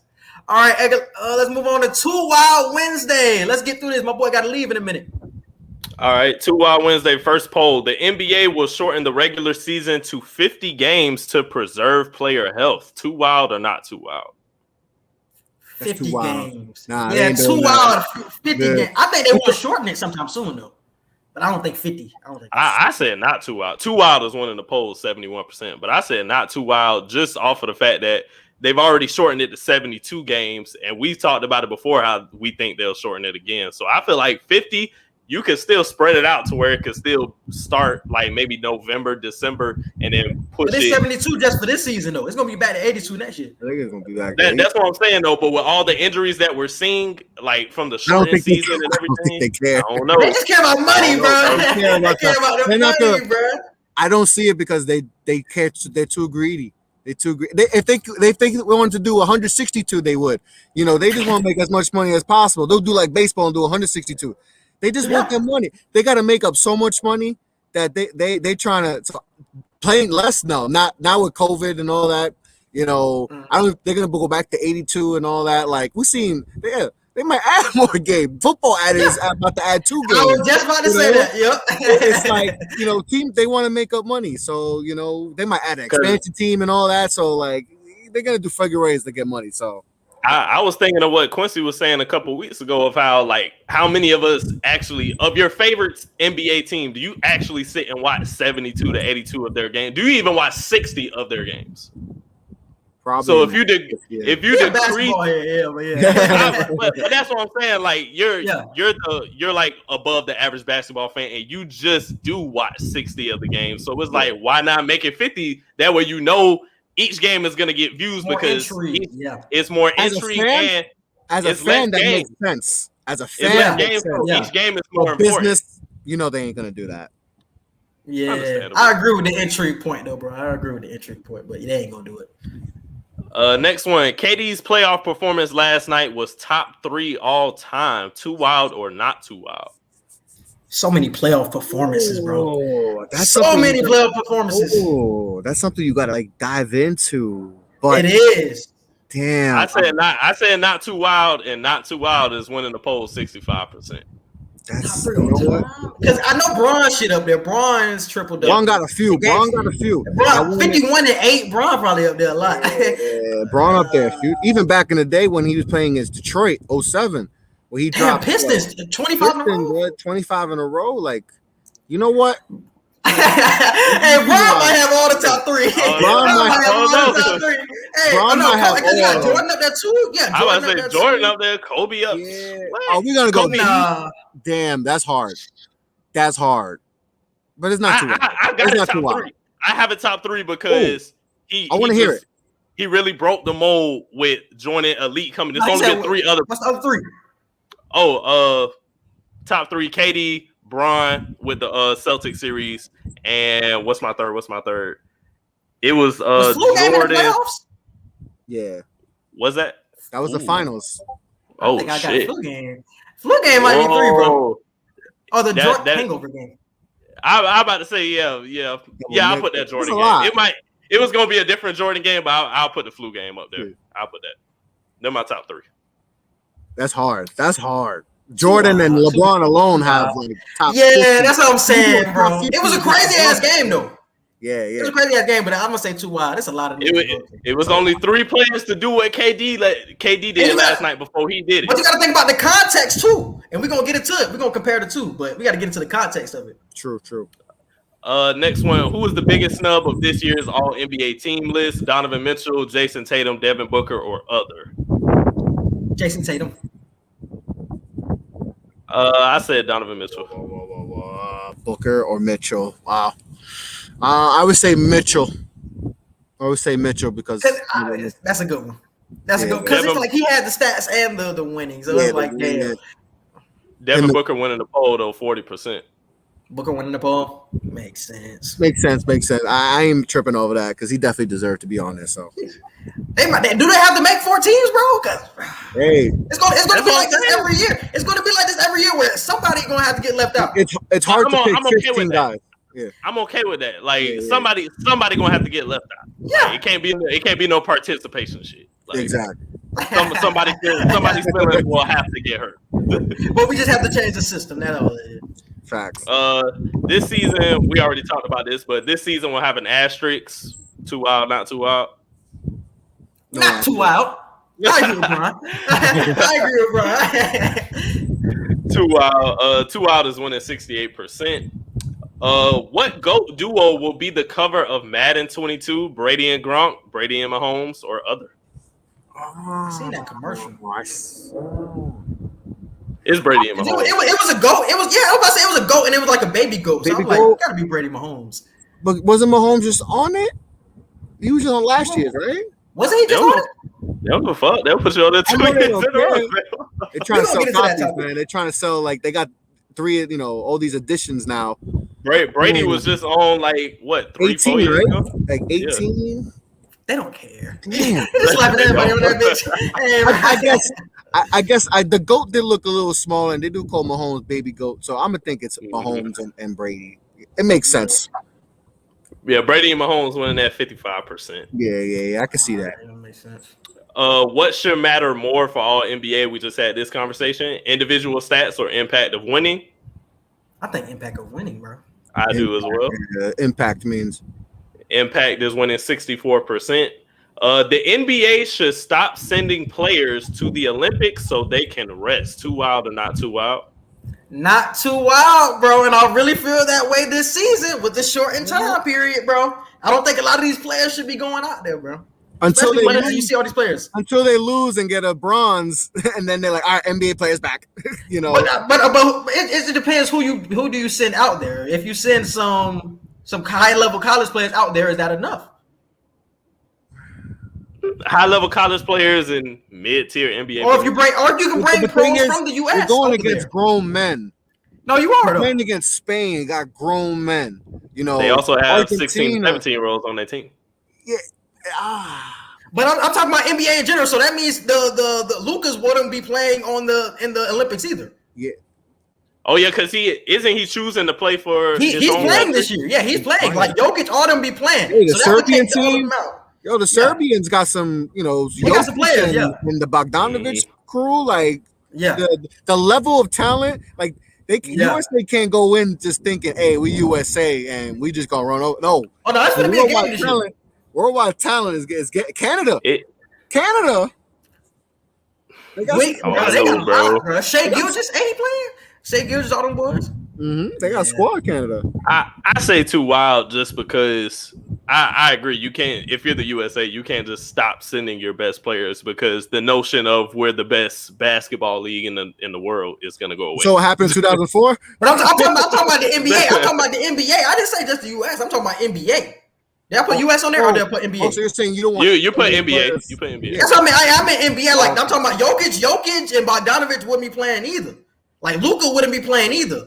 Like the NBA, like they wouldn't just send the players, so it'll be just players from their country. So you can even bring like it doesn't have to be college players. It can be like just professionals over here, G leaguers or something. It can be some grown men that go over there and play that are from this country.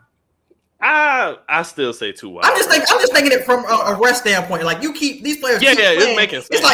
It's year round at this point. It's like, damn. I know Steph hasn't played in the Olympics yet, so I know that's something he definitely wants to do. So Yeah. how do you tell Steph, like, you know, we want, but you know, I know you want to win a gold medal, but we don't want you to play. But if Steph says, "Hey, I want to win a gold medal," because that's something he's been wanting to do, you know, Steph ain't played in the Olympics yet? No, he's never been in. He's been hurt. That's crazy. Yeah, he's been hurt. Yeah, he's been hurt both times. So this is his first time in the Olympics. So he won a gold medal in this, and you know he got everything else at a gold medal. That's, you know, you can't tell him no.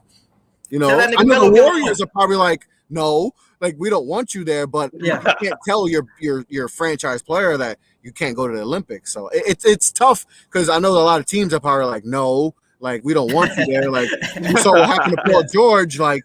I think that's scary for a lot of people. Like, even though that was just a freak injury, but still, like, that cost them years, you know, for Pacers and all that. So it's tough, but you know, you still got to put the best of the best out there and show out against the world. Tell that nigga Melo, give him a gold medal. Melo got 3 of them already. He got Melo 4, right? He got 4. He got 4. Oh hell yeah, Melo could give a couple away. Melo could give a couple away. Hey, if you can't win a championship, you got to win a championship some other way.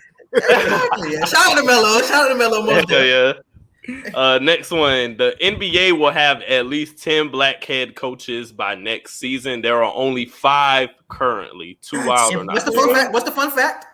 Fun fact: 4 black head coaches are in the final 7 teams of the playoffs right now. 4 out of those 5 are in the final 7. Wait, so Doc, Lou, you had Lou, Doc, Monty, and Nate McMillan. and Nate McMillan. Oh yeah, shit. Yeah, it is 4. That's 4, bro. So do you think that it'll? Because I know the Celtics want to hire a black coach. They said that's what they're looking for. Could be a black woman. Could be Carol Lawson. Could be Chauncey Billups. But they're looking for somebody. I seen about Carol Lawson. Yeah, I seen about Carol Lawson one. Yeah. The Wizards could be looking at Sam Cassell. You got Billups. That could be 7. It could be some other black coaches out there. So I don't know, bro. I Lisa Weatherspoon for New Orleans. I seen that too. I seen her little speech I'm or whatever. 100% behind that. She's a Energy's legend crazy. out here in New York. She did that thing with the Liberty. That poll, Not Too Wild is winning that poll 61%. So yeah, everybody agrees. Because if you look at that success, 4 out of the 7 are black head coaches, and they're putting on with the talent. Why wouldn't you want a black head coach at this point? And I think that's what Boston sees, and that's why Brad Stevens is trying to get a black head coach, either a woman or a male. I think they see. True. Next one, is this the last one? No, we got two more after this real quick. But which performance was greater, 2012 Bron Game 6 versus the Celtics or last night's 2021 KD Game 5 versus the Bucks? Bron had 45, 15, and 9. It was KD, bro. As legendary I said Bron. As legendary as that stare was, and we see it every few months. We see that LeBron stare picture. As great as that was, what KD did last night is out of this world. His legacy wasn't on the line, though. And that's why I said you got to put context to these. Bron's legacy was on the line. He was down 3-2 in that game. So if he lost, that would have been another disappointing season, and Bron would have got killed. That big three probably would have blew up. Like the whole big three era was on that game, and he had to show up like that. So the context was different. Yeah, I think we have to wait for this because let's say the Nets lose in 7, then it's like all right, it goes down a notch the performance. But if they win the series and they win the championship, that shit gets elevated. So I think we gotta wait before we figure out which one's better. But that Bron, like you mentioned, Q, that was the season on the line, and LeBron, what he do? Hey. Everyone get my back. Let's do this. This KD thing can grow. Like the legend of this game grows as far as the Nets go. So if they win the whole damn thing, 10 years from now, we're gonna be talking about this again. Like, hey, what was a better performance? KD's 2021 performance. When he, everyone was hurt. So I think we gotta wait for that. But that KD performance, it's still. It is legendary, but that Bron one, that Bron one was. Well, both of them was legendary. I can't take away nothing from both of them. Oh yeah, one leg Harden you playing with. That's your second best player. Harris can't hit. Jeff Green you got to rock out with. Hey, Joe Harris need to find his shot, bro. Something got to happen, bro. Jesus Christ, bro. Jesus. That shit is ridiculous. KD is winning that poll 60%. Niggas hate Bron. Niggas said it in the comments. Yeah. Niggas hate Bron. Niggas said it. out of spite. This one was pretty interesting. Who had the best WWE intro song? Randy Orton, John Cena, Shawn Michaels, or other? I didn't even watch wrestling growing up, honestly, bro. What? All right, bro. Early 2000s wrestling was I just picked John Cena. I just picked John Cena because I know John Cena like that. But them other niggas, I'm like, I ain't even watch it growing up. What? You don't know Heartbreak? Oh my god! You don't know HBK, the sexy boy? I know my god! I know Rey Mysterio. I know Undertaker. Oh, okay, you know OGs. I know the OGs, bro. But I didn't watch it. I didn't watch it growing up. Like, nah. I actually went. I was going to the Lightning Arena in Tampa, and I was actually going. I was going to Monday Night Raw. I was going to. I was at WrestleMania 2 years ago at MetLife. Yeah. Because I watched it my whole life growing up, and then high school I stopped, and then I actually dated a girl whose uncle was Taz. You remember Taz? Whoa! What? Yeah. So I met Taz, and got back to it a little bit, but then stopped because then we broke up. So I stopped watching wrestling. And then I started working at a job, everyone watching wrestling, and I got back to it, and I've been watching since. But best entrance, when that dong hits, that's bro, when that dong hit. When at WrestleMania, when I went to because the last one he wasn't there, but the one I went in 2013 when he fought CM Punk. When the dong hit and it's dark, I hated CM Punk. Yeah, and you hear the music, it gives you goosebumps because it is unreal, absolutely unreal. His entry, it's crazy, Hey, Desire, I totally agree. Hey, they don't respect the divas enough. I don't even know who that is. What's her name? Trina or something like that? Oh, I forgot who my favorite diva was when I was watching wrestling. The blonde? Yes. What was her name? Oh, she was so pretty. She was so pretty. What era? The Divas era? It was the early 2000s. Like there was early 2000s. What? Stacy Keibler? No, it started with a T, I think. Trish Stratus? Trish, that's what it was. Yeah, oh my god. She was a bombshell. She was a bombshell. Oh, I fuck with Trish so heavy. Had all the I hated posters that. up. I hated that Mickey girl though. Oh, I hated Mickey. Oh, so Mickey much. James. Oh, I love I Mickey hated. James. Oh, I hated her. I love Oh, Mickey James. God. Lita, all that. Yeah, they were dope. Wrestling was growing up. Wrestling was Top tier. it was a point where everyone watched it, and you had to choose sides. It was like, hey, it was like Bloods and Crips. Like, hey, well, you watched You it. Monday Night Raw. Or you Friday Night SmackDown. We got, hey, you don't go over there. That's the WCW crew. You don't want to mess with them. Like, that's different. It was crazy.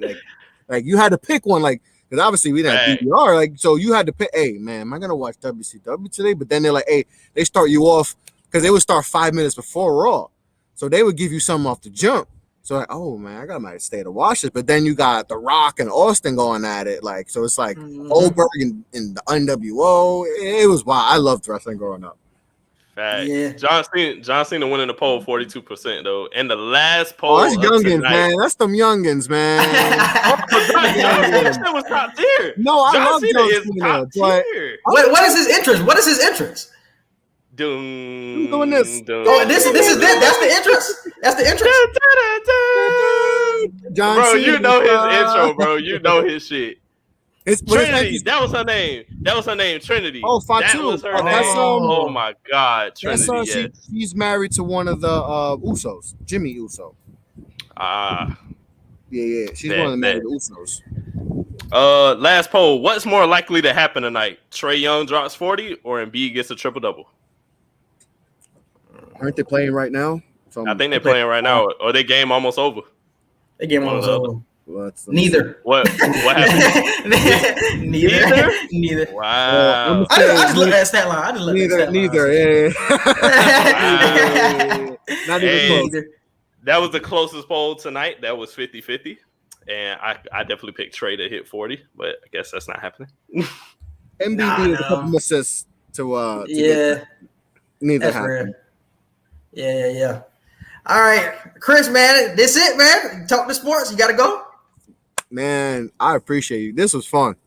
No problem, you bro. You got to come back more, bro. You got to come back some more. For sure. Yeah, for sure. Yeah, I'm gonna stay on for the whole time next time, man. But I appreciate y'all. This was hella fun, man. I appreciate it. Give a plug real quick. Shout out the network. Yeah. So, like you said, follow me Off the Ball Pod on Twitter. I'm active the most there. You can find me on Facebook, Instagram, all that good stuff. YouTube. OTB _ network. That's my network. Off the Ball Network. We're doing big things there. Go check on offtheballnetwork.com. Go with Instagram, Off the Ball Network. We got some cool stuff going on there. But like I said again, fellas, Q Edgar. This was a blast, man. I appreciate it. Y'all get me ready for this 2K stuff and all that. Like, it go right into sir. It's that pregame. It's that nice little pregame right here. Pregame to the postgame, you know? So, exactly. All right, bro. We'll mess with you later. Yes, sir. Take care, guys. I appreciate this.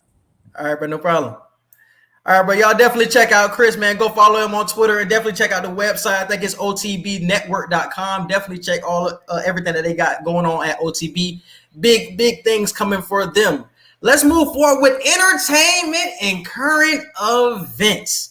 First thing, Kevin Hart, backlash, attack? What's going on, my man, getting this backlash? What's going on? Bro, remember we had this conversation about the greatest comedians like ever and whatnot, who's on the Mount Rushmore and all that. There are so many people who really think Kevin Hart is not funny. Like, has never been funny or anything. You can think he's not funny now, but people really getting disrespectful on the TL and just acting like Kevin Hart was never funny.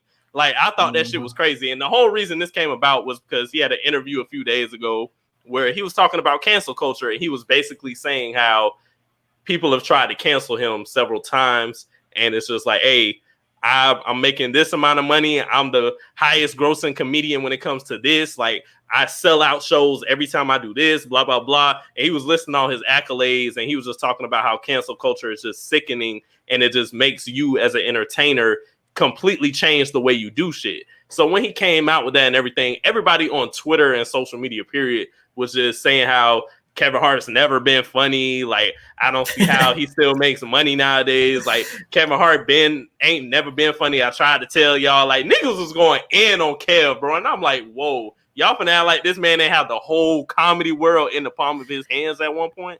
And he's saying what other people have said, and that's why I was really confused because other comedians have said like the culture has changed. Like I can't be the same comedian, and other comedians have had to adapt.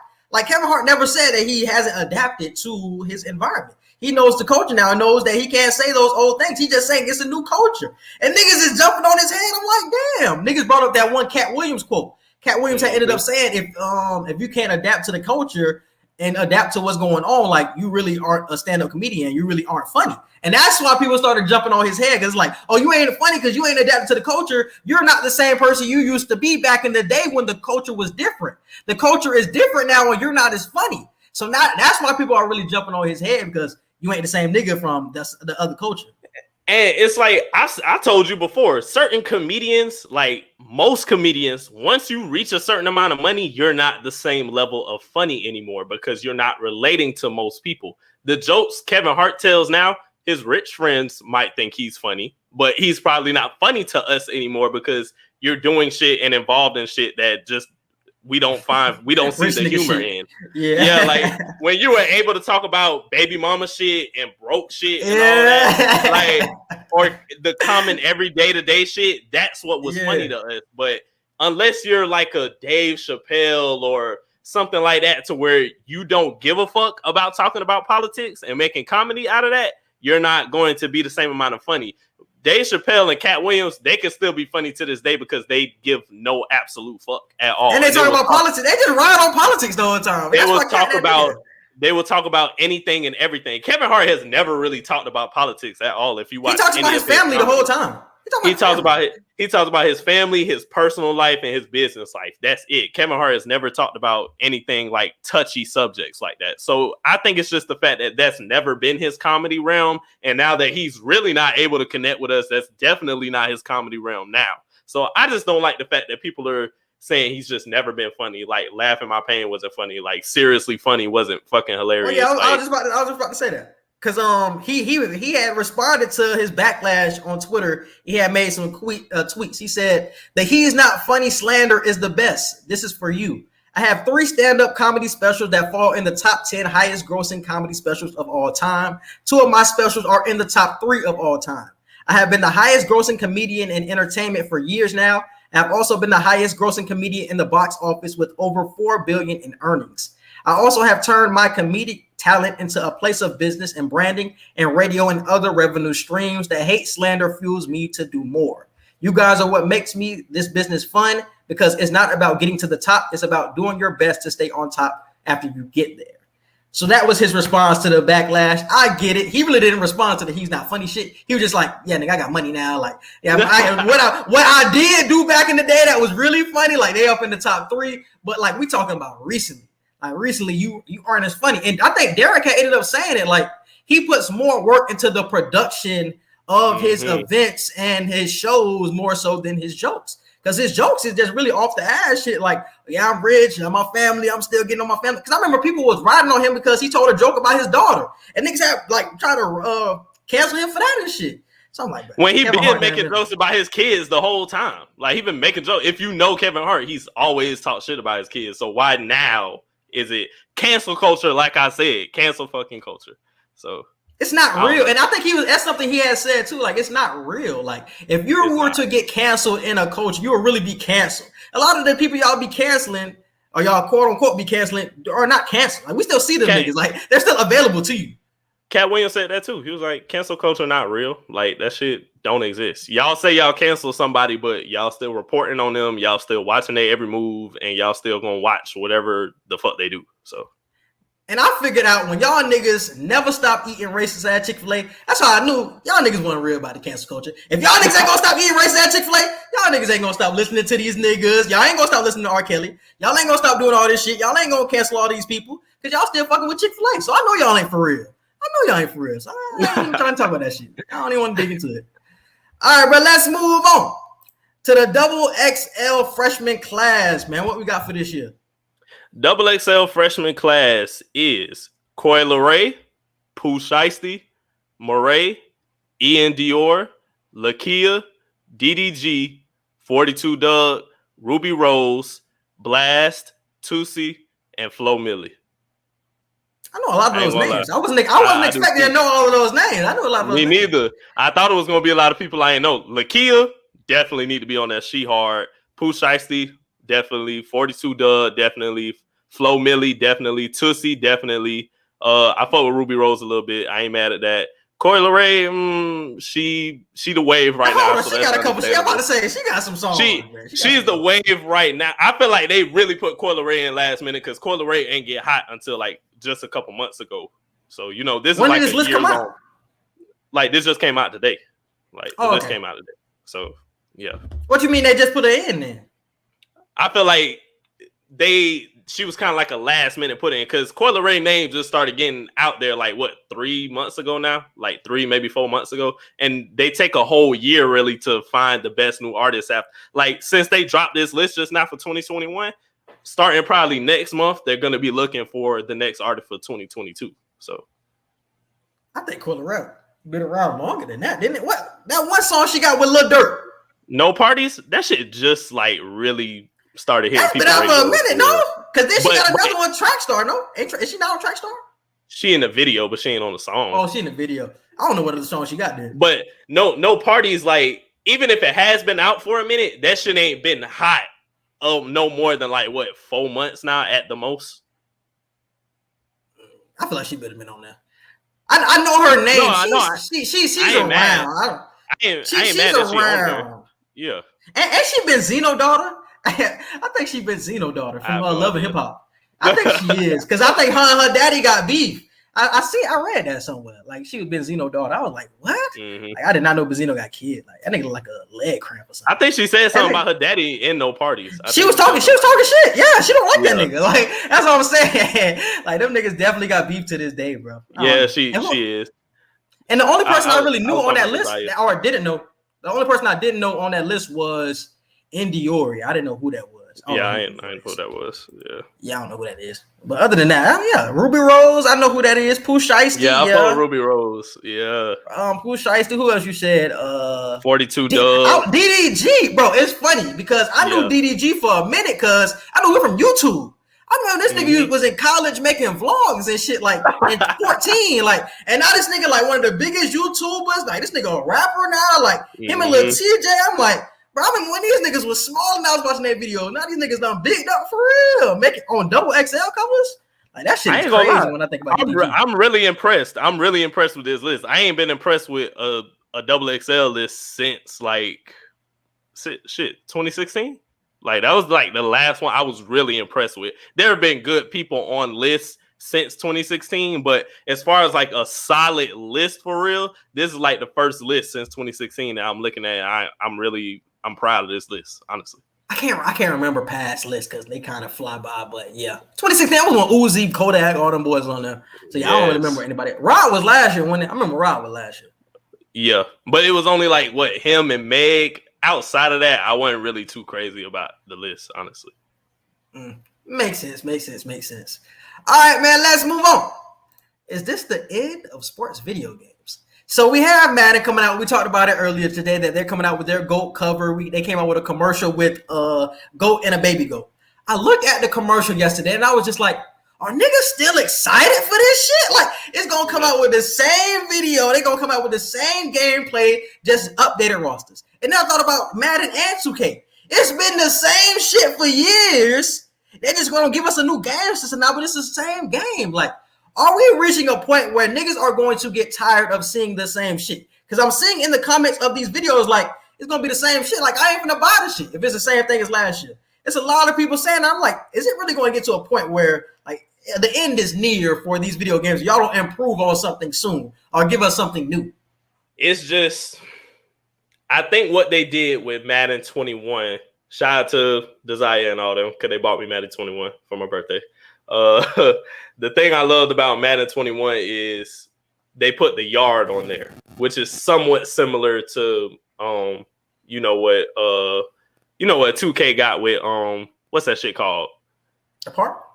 Yeah, the park. It's similar to the park. So I love that Madden did that with the yard. I feel like there's definitely more that they could build on with that. But adding that touch to Madden, I feel like that definitely boosted their reasoning for still staying around. But I wouldn't be surprised if they just stop making new video games out of nowhere when it comes to sports. What if they just make one more game, but just let it be a subscription after that? What if you pay like $30 and just a month? Update the roster. That's all it is. That's all it is anyway. $30 a month for Madden, $30 a month for 2K, and if you want to pay extra for whatever add-ons that you want to put for the yard or the park or whatever, let it be that. Because the roster, that's really all we're buying these new sports games for anyway, is the updates. Because when Madden 22 come out, the only way I'll have the updated roster on 21 is if I'm like playing online. That's the only way I have like an updated roster.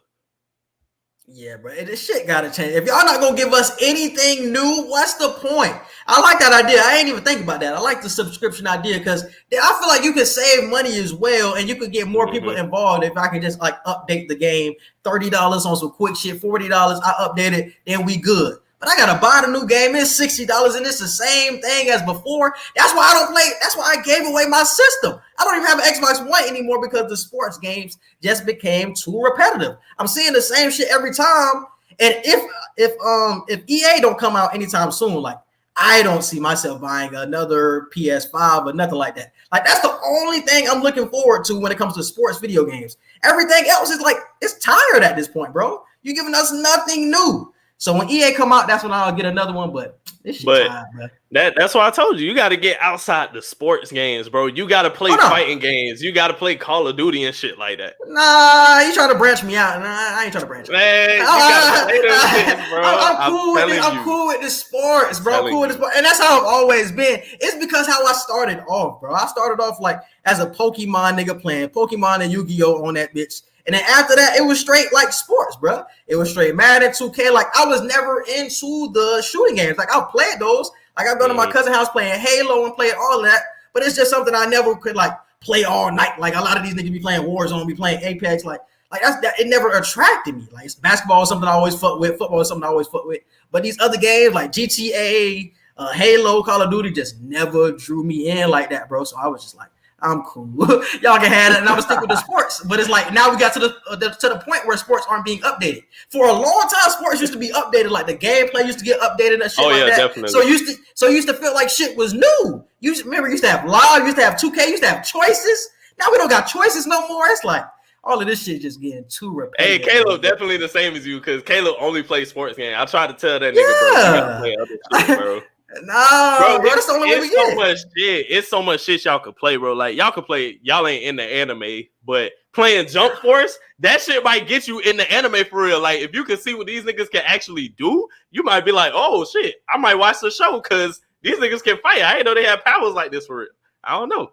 And then you got one player games like Spider-Man and shit that you can play. Come on, bro. Y'all got to branch out. It's not. Nah, bro. I'll wait for EA college football. Wait, when is this supposed to come out? Is that 2022? Is that coming out soon? So. I think so. Come on, we need that. Because by that time, PS5 should be available by that time. So I'm like, okay, I can get me a PS5 and shit when the EA come out. Because aren't college players supposed to start getting paid next season? Damn, that came up quick. I think so. If they're supposed to start getting paid next season, we could see EA on college football coming back. So NCAA football games coming back. It should be. Hold on, let me look at that video game. Hold on, let me look at that real quick. Yeah, if them niggas start getting paid next year, I'm telling you, that shit gonna happen. We will definitely get NCAA. Oh yeah, we still don't got a release date. So reported March still ain't nothing, but they said it's making a comeback. But it said it won't launch until it's seeming like 2022 is when we're gonna get it. But I think they are getting paid coming up this year. So yeah, right. I need it. All right, man. Let's move on to Juneteenth is a federal holiday now. Give us the background. The Senate just passed a federal bill saying basically Juneteenth is now a federal holiday. So if y'all ain't have Juneteenth off, y'all should have it off now. But I don't know how to feel about it because something about every race other than black people just getting to celebrate Juneteenth and getting off. It's not exclusive no more. It's not exclusive. Why y'all celebrating our day? Why y'all celebrating our day?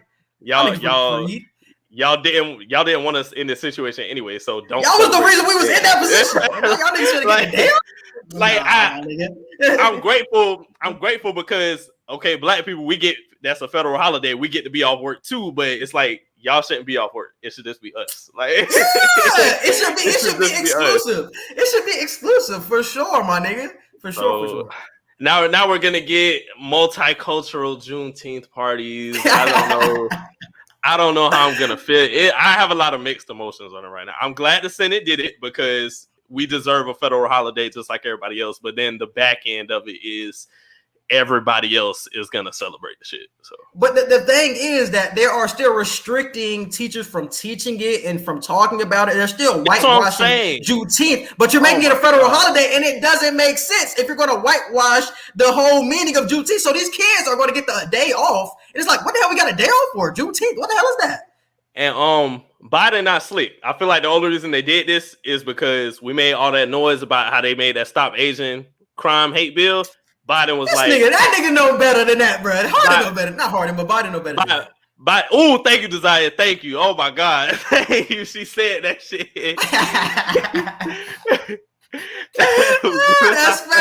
That's facts. They ain't give us our Tubman 20.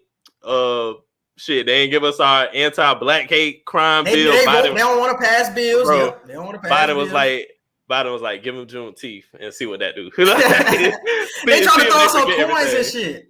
They trying to throw us on coins. They trying to throw Maya Angelou on a coin, thinking that's gonna fix shit. Nah, we need more. Hey, but in all seriousness though, we like I said this before the election even happened, before January came and all that. We got to hold the president accountable. We got to hold the VP Kamala Harris. We got to hold her accountable too. Just because we quote unquote got who we wanted in office, y'all don't think we don't think we're not supposed to still keep our foot on their necks like how we supposed to. The same way we complain about Trump every day or every other day, we need to do that with them too until shit start changing. And it's best we do it now while we're at the beginning of their term, and then just be quiet for 2 or 3 years and then get mad on the final year of the term when it don't matter no more. So.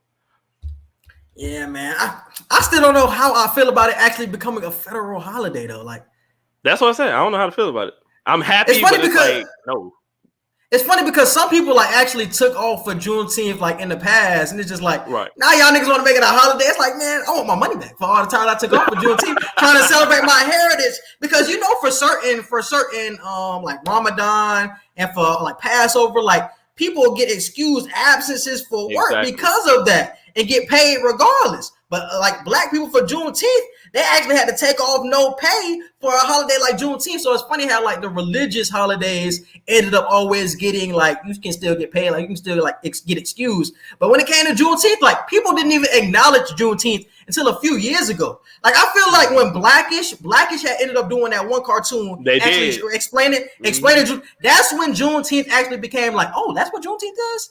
I'm like, that's when it became popular, and I think that's when like people had to open their eyes and actually acknowledged it. Now we're at the point where it's like, okay, now we got to give these people a holiday because it's a thing now.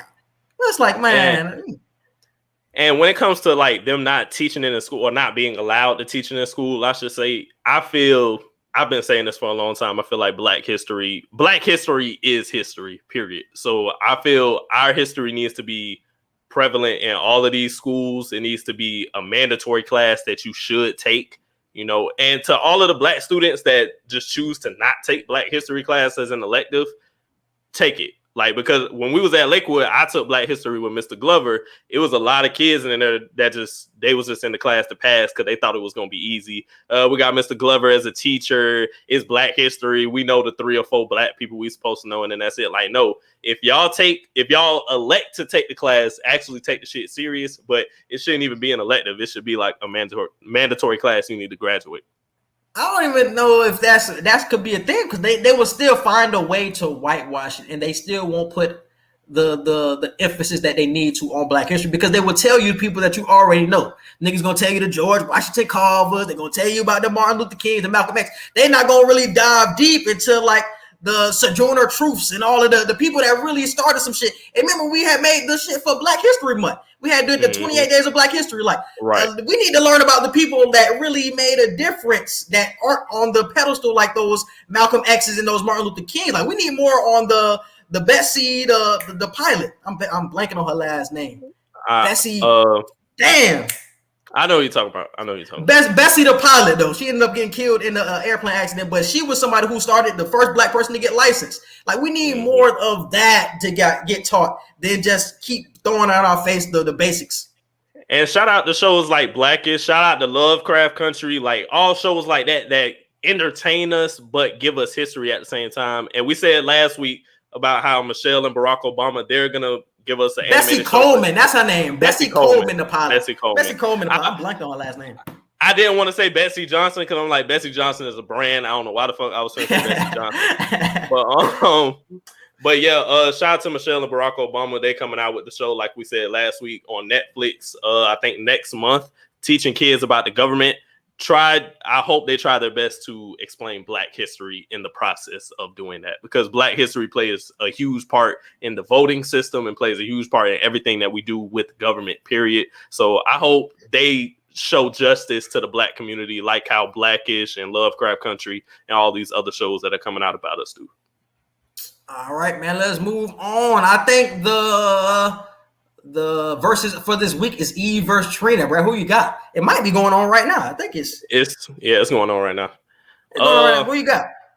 This was a weird matchup because their style of music just ain't the same at all. But I just picked Trina. I love Trina. So yeah, like Eve had some hits though. I ain't gonna hold Eve. She did. Yeah, but Trina. I'm from the South. I'm from the South. I'm about to say I'm from the South. I know all that Trina shit, man. But yep, let's move forward. Issa Rae as Spider-Woman. This was not talked about, but she will be the first Black Spider-Woman in the multiverse, Spider-Man: The Multiverse. What was that movie called? Into the Spider-Verse. Into the Spider-Verse. That's what it's called. Into the Spider-Verse 2. And she will be the Black Spider-Woman in there. How do you feel about this, bro? Especially when she has Insecure. She's getting to the end with Insecure. That was emotional as fuck. I wanted to say that too. Because I seen like videos of that. Because I seen Molly. It was like her last day. And I seen Issa Rae. Like she was like trying to shut down production. Like that shit is emotional. Like Insecure was such a great show. And to see it end like that is like crazy, bro. I can't wait for season 5 with Insecure, bro. We definitely need it for the culture. I love this for Issa though, because she's so great with production, with the way she's just putting her foot into the film industry, period. I know we talked about her possibly doing things with Mark Phillips and the rest of the RDC world and everything. So I feel like it's just another bag that she's getting into. And I love Spider-Man, so what better show to get, what better movie to get on than my favorite superhero? The Black version of my favorite superhero at that.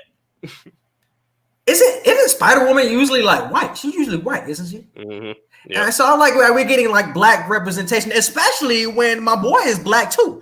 I like that's still going on. Like no interracial shit. Like, you know, keep it Black on that motherfucker. Keep that bit running smooth. I like it. All right, and do you want to talk about this tipping culture? I feel like a lot of people don't know about this tipping culture.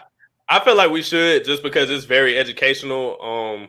A lot of it, I didn't know this until I read that article that you had posted. But to anybody that doesn't know, tipping culture started, of course, with us, with racist background. You can explain it a little bit better than me. I'll let you explain it. It basically started off as Black people worked in food service, like food service workers, and they had obviously worked at white establishments, and the place that they were working at was not paying them any money.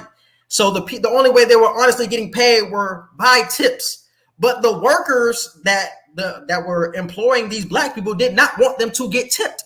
So it's a racist background because they was like trying to slide them money on the side, and it was really like a classist thing. Like only high class people or high class white people tipped the Black people and shit like that. But so it was like real like slick type shit. So it really wasn't supposed to be popularized like it is today. Now it's like such a big deal. Like everybody is throwing tips here, like back and forth. It's like you better tip. Like nowadays, now it's like you better tip, but it's like back then, like niggas didn't even want us to get tipped. Like they didn't even want us to get paid. They wanted free labor out of Black folks. But it's like, man, like the white people would give us a couple of dollars. So shout out to them niggas that gave us a couple of dollars. But the people that we were working for was going to pay us nothing, bro. So it was like really a classist thing.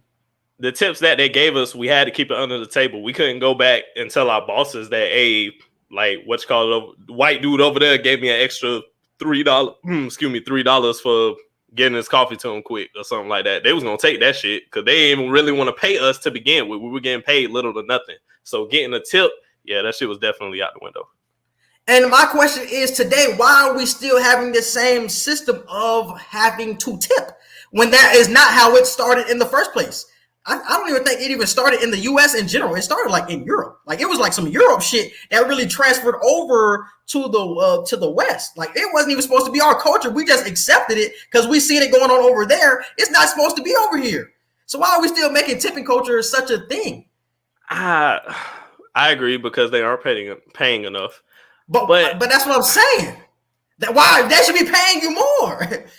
I don't mind tipping, but it just be throwing me off with the gratuity shit. It's like the automatic gratuity that people be putting on receipts. I'm like, I was going to tip you, but who said I wanted to tip you that much? Like, so that just be the only thing. They be putting like 18%, 25%. Like, God damn, y'all niggas do the calculation for me and all. Like, this shit crazy. And what if it's like, okay, I get it. Waitresses and waiters aren't getting paid enough, but I still hold it to the standard of I tip you off of how good your service. Well, not I tip you off of how good your service is. Your tip is based off of how good your service is. I might say before you even give me a bad rating or whatever in my head, I'm probably gonna say I'll probably give them like $2-3 in the tip. But if you show me for real that you're a great waitress or waiter, I might up it by the time it's time to actually pay for my meal and all that shit. But if I start off saying I'm gonna get them like $2 or $3 for the end of the night, and then you give me a half-ass attitude or you just act like you don't want to be there, I'm probably not gonna tip you. But that's just my point. Why is it so forced on us to tip when it was never meant to be forced? Now it is forced upon us when that shouldn't be it. Like, what y'all shouldn't be looking at us to eat. Y'all should be looking at people that are employing you guys. They should be paying y'all more than that $3 that they give y'all in base pay, and y'all eating off of tips. Like, y'all should be getting paid more by them for doing all this hard work. But we shouldn't be the ones coming out of pocket for it when that should have never been the culture. If I want to come out of pocket for somebody who did a good job, that's cool. But I shouldn't feel like I'm pressured to tip somebody. And that's the thing. It was never meant to be that way. And that's why it's so funny that it came up in this racist culture, because now white people are feeling the effects of it, because there's a lot of white waitresses when it's like tipping should have never been like this. You should have been making a good salary off the rip. But now you're getting paid like how we was getting paid back in the day. And we have gotten no growth since the 1800s. I totally agree. Shit. Anybody in customer service, period, like, you deserve better pay than what you're getting, because you're dealing with people giving you attitudes 90% of the time, and you're expected to do nothing but be courteous. I know that from working at my terrible ass job, and I don't even serve food anymore. Like, when I was serving food at the movies, like, I was making more than what I'm making now because I was cooking and stuff, but it was just still like, bro, I don't deserve this shit. Got tips at the movies? Hell yeah. I got tipped all the time. Bro, I worked at Subway. I worked at that Subway on 62nd. We never got tipped. I worked at Subway in Miami. We didn't get tipped either. We bro, wherever I work, we never got tipped like that. I never got tipped well. I get tipped now at Dollar Tree. It don't be often, but shit, I be having people that be like, keep the change, and it'll be like $5. Yeah. It'll be like $5. Now I'm like, okay, shit. I don't gotta steal no. But that's the thing. It should be like off the strength of you doing a good job, off the strength of something else. It shouldn't be like forced. Exactly. And that's all I'm saying now. Like, it was never meant to be forced. First of all, it started with racist culture. Now it's forced upon us to tip. Like, nigga, what if I don't feel like tipping? Now I'm forced to tip because now niggas looking at me like, damn, you that broke ass nigga, you can't throw them niggas a few dollars. Like, damn, like, why is this pressure on me like this to tip when them niggas should just be getting paid more by their employer? That's how it should be. Now I'm getting looked at like the cheap nigga when, damn, I'm just trying to save a couple. I'm already paying $30 for a meal. Maybe I really don't have it to tip. Did y'all ever think of that? Maybe did you ever think I'm not getting paid enough? Exactly. Niggas never care, bro. They just care about the appearance, bro. They just care about their appearance. You ain't gonna, bro. I already paid $30 for my meal, my nigga. Now I gotta throw them like $3. Like, I understand y'all eating off tips, but it shouldn't be like that. Y'all shouldn't be eating off tips. That's my point. You should not be eating off tips. Tell your employees, y'all niggas need to start a revolution. Y'all need to start a revolution, bro. All these waitresses and food service workers. You're talking about strike. You just talk about strike. Yes. Y'all need to start a strike, my nigga, to get paid more money off the rim. Like I said, we gonna tip y'all. We gonna tip y'all off the strip, but I shouldn't feel pressure to tip. Is all I'm saying. I'm gonna tip y'all, but I shouldn't feel pressure to tip. That's all I'm saying. We will eat. I'm gonna eat regardless. Like, oh, hold on now, I'll eat. Yeah, that's all I'm saying though. All right, man. Let's move on to Pass the Ox, bro. What you got for the song of the week? Culture 3. The whole album. That's it. The whole Culture 3. I gotta say this about Migos, bro, because I agree that's Culture 3, and my favorite song on the album is Vaccine. We making money in quarantine. I love that shit. But I doubted Migos. I really doubted Migos. I did not. I did not believe that they still had it like this. And boy, when I say this is their best album, and I think this is their third best project. This is their third best project after No Label 2 and Rich Nigga Timeline. It's their third best project. Then I'm putting Culture 3 above Culture 1. I'm gonna put Culture 3 above it, bro. I gotta give it to him, bro. This album was fire, and you can tell them niggas was just way more hungry about this shit. Cause them niggas ain't sounded hungry like that in a minute. Cause Black Hat ended up saying that he was like, man, them niggas was rapping like their rent was due, and it's like, bro, them niggas rapping like, hey, they had something to prove. A lot of niggas was questioning them. I want to just get it off now. You along with a lot of other people. I've seen so much Migo hate on my timeline, on my social media feed in general. Everybody know I'm a big Migo fan, period. I've been saying for like the past year or so now, Migos ain't lost shit.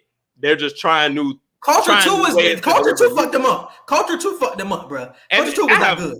I have a hot take. Culture 2 was better than what people are making it out to be. Culture 2? Culture 2 was not that bad. That's bottom tier Migos. Culture 2 was not that bad. I'm gonna say it again. I'm down that hill. But I totally agree. Culture 3 is a top 3 project from Migos. Period. I have Culture 1 at 1.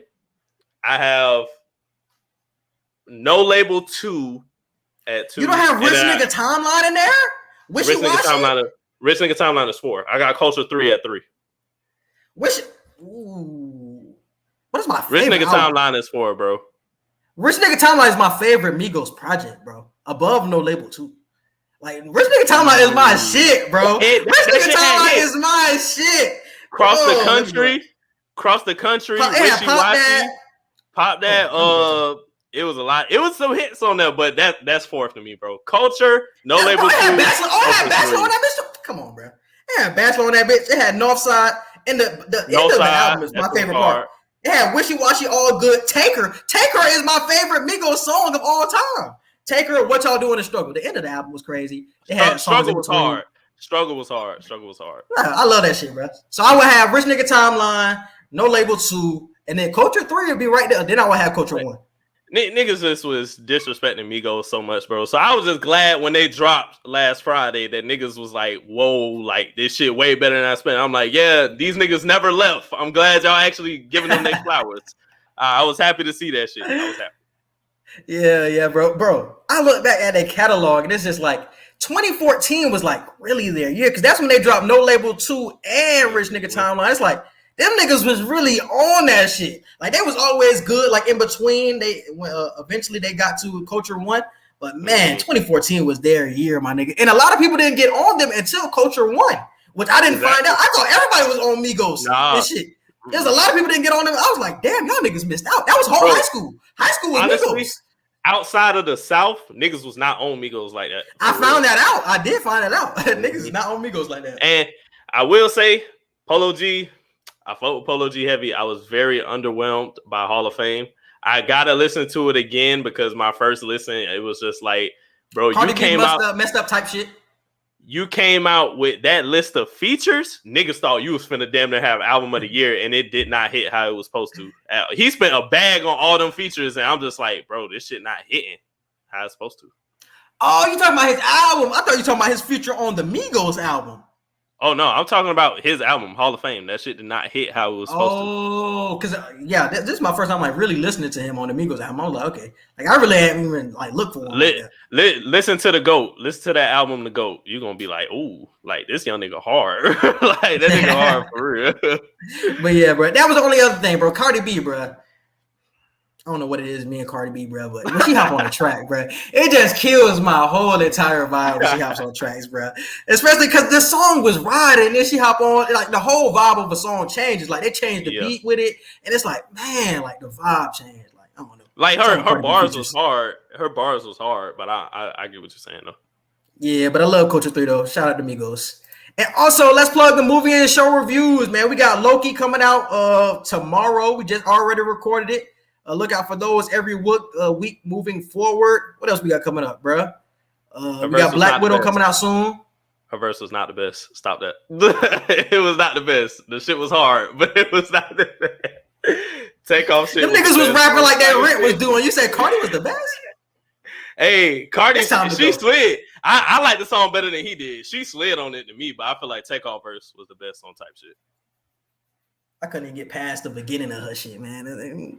Oh, like don't say that now. Don't say that. Nah. But I listened to it the first time and I replayed it and I was like, nah, I can't do it. Anywho, like he said, movie and show reviews.